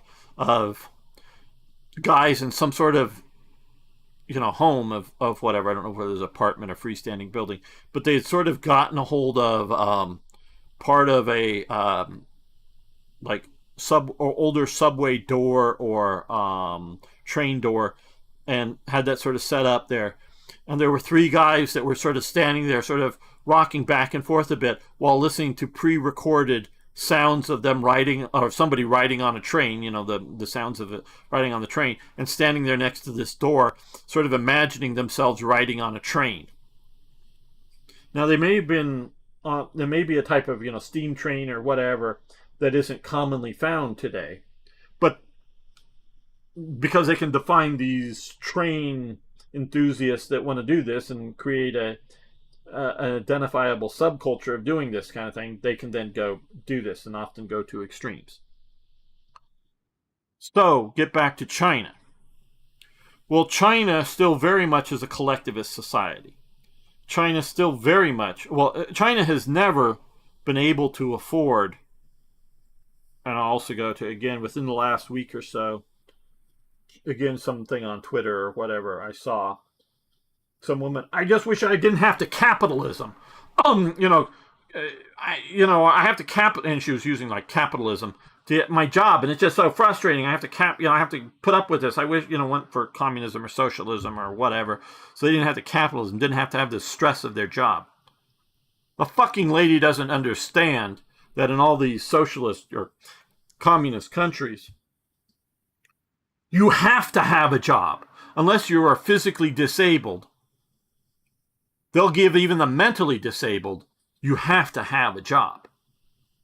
If it's sweeping the floor that was just swept an hour before by somebody else, you're going to be there sweeping the floor. They will give everybody a job. There is not this minimum income idea. Everybody will have a job.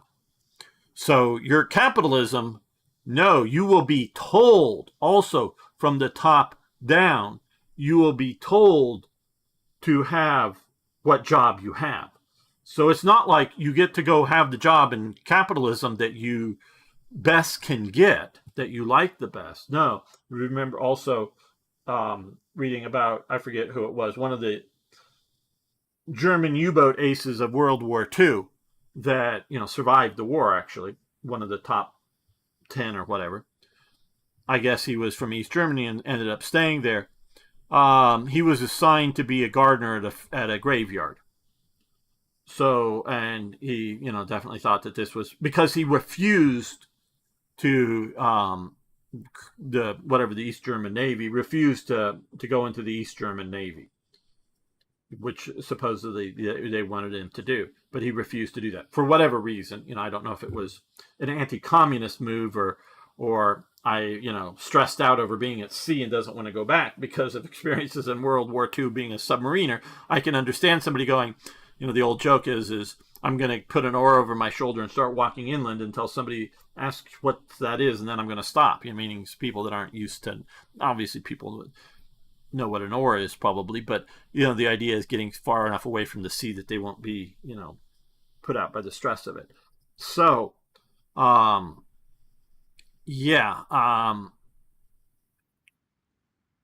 China is not doing state capitalism. China has introduced market elements. They're doing one of the major, if not the major, one of them, I don't know if there's others, companies that dealt particularly, I think, with gold, but maybe also with silver, has crashed out, and there were, thousands of people storming their, almost literal riots, mini riots for the whole city, but right around there because people have lost money because of all this gold and silver going up in the last few months, and the company probably sold more gold, assets than they actually physically had. Just sort of banking on the idea that, all these people invest in our gold, whatever, gold certificates or whatever, and no, probably only 30% at most will want their gold at any one time, so we only have 40% of the gold that we need, and now that it's all shot up and, price gone up, so they want to get their gold, and we don't have it. It's not really real. People, I would not put your money, I know people do 401ks and other crap, but I would not put your money into holding of metal assets anymore or other sorts of that. Now, if you want to invest in a mining company, that mines gold, silver, and other things, that's a bit different because that's based on pulling it out of the ground. But on holding it, I would get out. When I get out, I would have already gotten out, but I would get out now, even if it's down a bit from whatever. Get out, because gold and silver, the way the world is going, will not be something you want to hold on to in the paper sense. You want to physically have it. Invest in companies. If you think Alphabet or Google or whatever you want to call it is going to be a good, good return on your money, okay, great. And now, of course, you can judge on whether you think these companies are going to be long-lasting or not. Probably, if you believe the mining companies are being run reasonably well, we were talking about Arian earlier that mining companies may have not been run reasonably well. But if you believe so, yeah, it's probably going to be, as nations continue to chug along, they're going to need steel and copper and silver and gold just industrially, let alone holding wealth. So yeah, I'm not saying don't invest in the stock market or in whatever, but I'm just saying don't do the gold. And I'm talking even in the West. So they've introduced a lot of market economy elements in China. It is not necessarily fascism, and I got to go here pretty soon, so just in a few more minutes and I'm out. It's not necessarily fascism, because fascism is a particular ideology. It is not necessarily National Socialism as practiced by these guys, as opposed to a country that is nationalistic and generally socialistic. The sort of National Socialism is expressed by these guys. But it's actually somewhat maybe closer to that than it is to fascism. It's its own sort of collectivist with the ultimate authority just on the good of the nation. Now, in the U.S., and we can particularly look at World War II, but even to the laws today, that if the nation requires it, it can functionally, if not in actual fact, nationalize just about anything in America. Okay? Meaning, if you are Lockheed, because they are primarily nowadays a defense contractor, making aerospace stuff, as opposed to Boeing, which I don't know if they're doing any defense work at all, not that I can think of right offhand. I'm sort of disappointed that the government allowed McDonnell Douglas, which is already a conglomeration of Douglas aircraft and McDonnell aircraft, but allowed Boeing to buy out and take over. And I don't know all the details. Maybe Douglas, who was the DC-10s and the whatever, allowed it to disappear. So basically, my understanding in the U.S., it's a single corporation building large-scale commercial jets. But so I'm disappointed in that. But we'll go back to Lockheed. If Lockheed just screw you, fuck you, government, for whatever reason, we're going to shut down our business and to you, you don't get to have our stuff. No, the U.S. government will just come in and take over the assets, and one way or another, under one law that's been put in or another, and it may be need to declare a national emergency of some sort to do this, but can force the workers to continue to work, whether it's the people that putting in the rivets or whatever, welding the airframe together, or the designer sitting in the computer and doing CAD programs to design the aircraft or new things, whatever it is.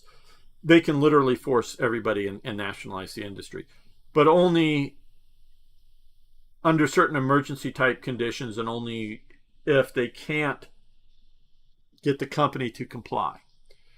Without that, other than, again, the collective need for taxes and other things like that, as well as the reasonable amount of what we all agree on. We don't all agree on what is reasonable amount of regulation to them. They can do whatever the fuck they want, Now, of course, again, with the companies that have gone into this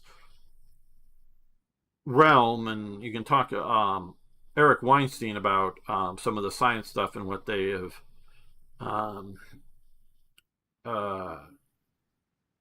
considered secret that they're teaching at MIT or whatever. And so once you go down that path, the government controls you, but you know it as you go down the path.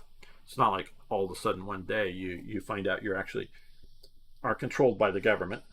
I mean, you truly do know it, as you're going into it. If you wanted to go into certain fields, you can read what's sort of publicly available, but beyond that, if you want to really study some of these very high-end stuff, you are signing your life away to the control of the government.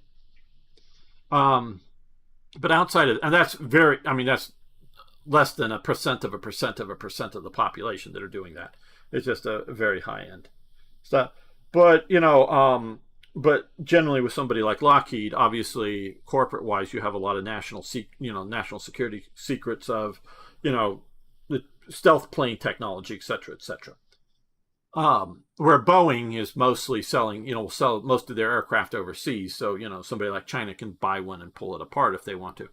So I don't know that your average, even technical person in Boeing would have, security clearances to know national secrets.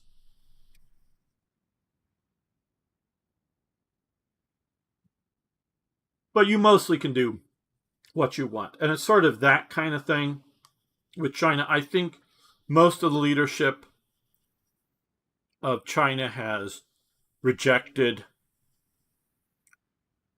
Marx, Lenin, and Mao. I would say that those all three were the influences to what China. I don't know how much Mao was influenced by Leninism, but because there was contacts, I do believe it is some. But he does his own thing. I don't think they're trying to go down that path. I think they've seen what markets and competition can do, but I still think it is still run for the collective nature of their society, and they are just unable to change it from the CCP to putting a different label on it. And I also think in the outside world they realized if they were starting to call it because I don't think what they're doing is ideologically fascist. And I know we use that term for libertarians. You're a fascist. Wait, I'm a libertarian. That's like the literal opposite of fascist, kind of thing. But what and we often call truly authoritarian regimes fascist when they're not at all fascist. They're just authoritarian. China is definitely authoritarian for sure. But whether they were to use the label fascism or national socialism or referring to the Nazis or whatever, it has just such a stink of a name that they won't convert over to it. And I don't think they, again, locally are able to articulate a new label for what they're doing. But they're not doing what Chiang Kai-shek, because Chiang Kai-shek, again, people, and I know I have to go here, but Chiang Kai-shek was a revolutionary, okay? If you look at the nationalists, which at the time were somewhat allied to the communists, in the 1920s, they were very much anti-foreign intervention in their country, partially nationalism, but also partially just their revolutionary zeal. Chiang Kai-shek both came to realize the usefulness of things like European penetration into China. Not always comfortable with it, but, he was, I think, relatively comfortable with the idea of, Macau and Hong Kong, and even maybe, the international sectors or whatever you want to call them in places like Shanghai, small enclaves that early on they were vehemently against. But he also became more open to markets and private ownership, but it was not communist. It was more, again, going towards fascist ideology that early on the nationalists were.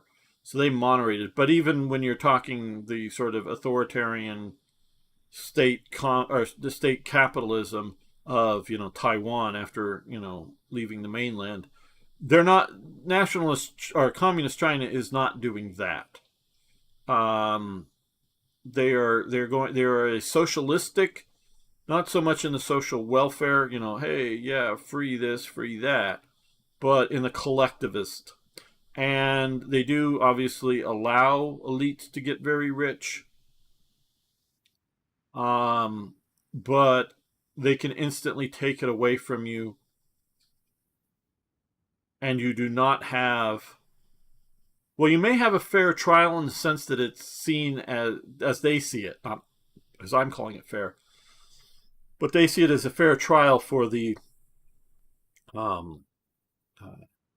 fairness for the people of China, not necessarily fairness for the individuals involved, but a trial for the fairness. So meaning you're guilty because they say you're guilty, before you walk into the courts, basically. And they're just defining how guilty you are in the court system because you've done something. And again, this is not because you robbed somebody or physically harmed somebody, it's because, or even swindled somebody, promised one thing and didn't give it to them, even in contract. I'm talking just like, oh, hey, yeah, you're charging too much for your whatever. So we're going to, convict you of a crime of charging too much for whatever kind of thing. So, yeah, and as they see it, it's a fair trial for and this goes back to the collectivist ideology. What's a fair trial? Well, you'll get a fair trial. It's like talking, an 18th century naval officer saying to a pirate, surrender now and we'll give you a fair trial. Well, everyone knows he's guilty, of being a pirate, and it's not just some guy say, I was captured off the last ship and I was given, join or die. I really didn't want to be here kind of thing, and maybe let off. But, we're talking, the leadership elements of the pirates. They all knew they were going to hang if they got caught because they were murderers and they were pirates and whatever. They'll give them a fair trial, whether the trial in a civil court or a trial in a naval court. But they were gonna hang anyways, because that was the punishment for being a pirate. Because presumably, if you're being a pirate, you're also killing people. And so I'm not saying it's unjust to hang them, but that's sort of the way it worked. And so I think that they would have gotten a fair trial, meaning presented evidence, and everyone knew you're guilty. So I'm not just guilty because we say you're guilty, but because they were actually guilty. Well, in China and these collectivist societies, I think they see a fair trial as in something that's fair for the society. So that even if somebody isn't guilty, we need to be seen to be punishing the guilty because somebody must be guilty for the problem. And sometimes in China, I'll grant them this, sometimes the person that's found guilty is the person high up in the system, okay? Now, sometimes they're just found guilty, and everybody's guilty at a certain level, but he's just fallen out of favor. And so it's sort of like the old, show me the man, I'll find the crime kind of thing. So he but maybe all of the governors of China are all corrupt, but they only charge you with corruption if either your province that you're governing is doing bad, and they want to blame somebody, or you're in a political faction, because there is factionalism in China. And if you know what's going on with not Mao, but Xi Jinping and the coup attempts and what's going on, I think it's still murky as to what's going on, but I have been following it. And so there's always been factions, so maybe you just belong to the wrong faction, and they're using the corrupt label. And again, you might be corrupt, but maybe all the rest of the people all the judges around you are also equally corrupt. You just know that you're doing it. And so that they need to find somebody to blame, and they will pick out some of their elites to blame too, and be seen by the public as doing something about the problems. Well, the failure wasn't the failure of communism, or Mao Zedong thought it was the failure of these guys, and we're going to hang them. And so the people, good, yes, we got justice. Somebody's going to be hung. Or, somebody steals something. Well, we caught a thief.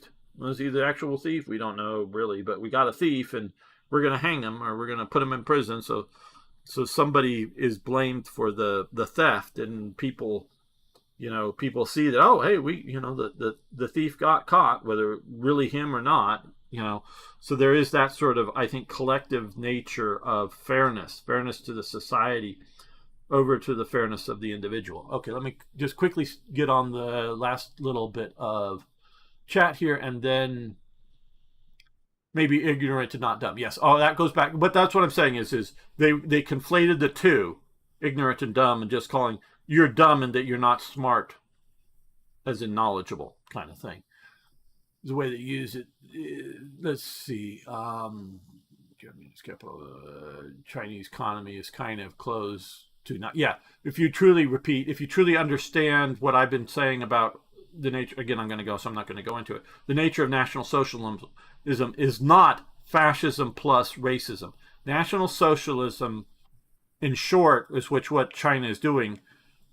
Hitler did not like the exploitive nature of capitalism, meaning exploiting the customer as well as exploiting the worker, but he liked the competition nature of capitalism, meaning one company competing with another company, the Frankfurt company competing with the Nuremberg company, whether selling beer, which beer tastes better, or shoes, which shoes are either look better, feel better, last longer. He wanted that competition, but he wanted to keep away from exploitation, meaning if you've got the patent on something, well, I'm going to charge more for it or whatever. No, he was a collectivist for sure, but he wanted a certain level of competition to go on, very much. Where fascism wanted a planned economy, wanted to say, okay, well, we're going to have 10 shoe factories, and they're going to, well, some shoe factories may be smaller than other shoe factories, but they're going to make the right amount of shoes per year, 1 million shoes per year for Italy or whatever it is, and divvy that up and organize that up. And if you can make shoes a little cheaper, because you're better machinery, you're better whatever, great, you can make a little more money than somebody else. But it's a planned economy, as my understanding, and I'm talking in the ideal sense, not in both of these examples, not necessarily their actual practice, but the idea is I get both of fascism versus Germany's National Socialism. Hitler liked that competition element always in it, and that's what we're seeing in China. Yes, Thomas, China is very opaque. It's very hard to see through the Great Firewall, etc. What most seem to agree on is they want to avoid chaos. Oh, China, yes. Trange mentioned, yes, IKB. Again, we can look at social chaos, and again, I've studied Japan. Haven't been there. I'd love to go to Japan, but they definitely don't like social chaos in Japan, for sure. So it's not just a communist thing, or not just a Chinese thing in the recent experience. And I say that because I'm talking about the Great Leap Forward and the Cultural Revolution. Still, both of those are in living memory, meaning there's lots of people that live through that and are alive, and not just as babies or something, but in living memory, that they've seen the true chaos and they don't want to go back to that. So so it's both in the general nature of Asian societies, more so than especially American societies, because American societies, because it's continuing today, literally, but throughout history of America has constantly been change. More people coming in, or more people picking up in wherever, if they're living in Massachusetts, the younger brother or something who knows he isn't going to inherit the farm or the local business or whatever, might be able to work on the local business or local farm or whatever, but knows he's not going to inherit it, picks up, maybe with a family, maybe not, and moves west to someplace new. So and because he's picking up from Massachusetts and he's moving somewhere west, and he's going to live next to somebody from Georgia, which are different cultures, if you truly know Americanism. So he's got to, one thing, again, I know I got to go here. If you go to like an Arabic country and someone invites you to their house, they're often shocked when people accept. Because in an Arabic country, and if you're ever around these type of people, wait until you're asked 3 times. If they invite you over 3 times, then they mean it, okay?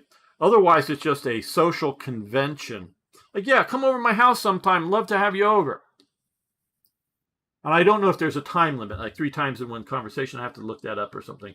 Or just 3 times within a week or something, because I'm sure that if he's inviting you over once a year, it doesn't count at some point, meaning, if he sees you, even if he sees you weekly, if once a year you get the invitation, it's not serious.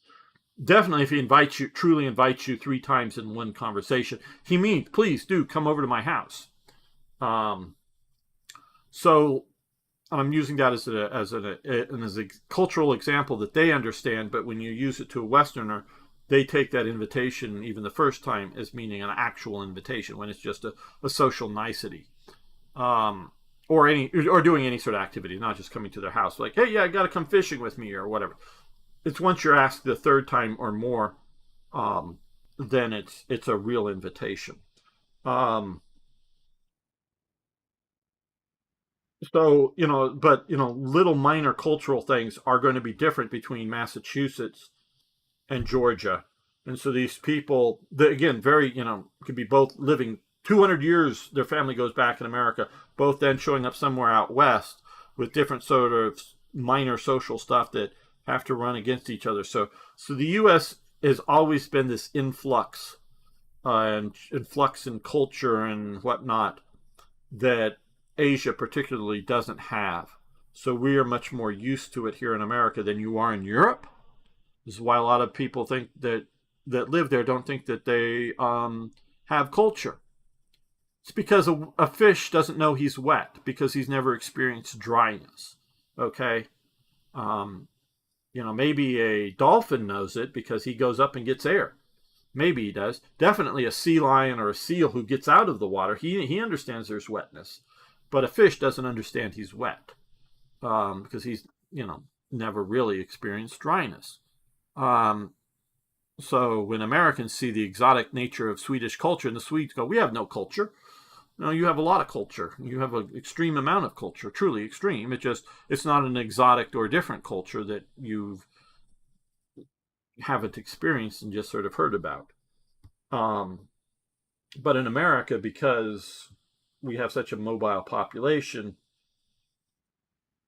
again, I remember a friend from back east, from Boston, urban Boston, living out in California, telling me, well, at least some of the interesting cultural variances between our two growing up, life experience difference. So yeah, so that's all going on. Okay, guys, I really do sort of need to. Okay, BA does have some defense stuff. Okay, missiles, for example. Okay, Chemnuska. Yeah, I'm. Yeah, Boeing is a big corporation, but a lot of people in Boeing probably don't have security clearances to know the technical details of a 747, or that something like that. So yeah, okay, thank you guys. I'm not sure right now about tomorrow.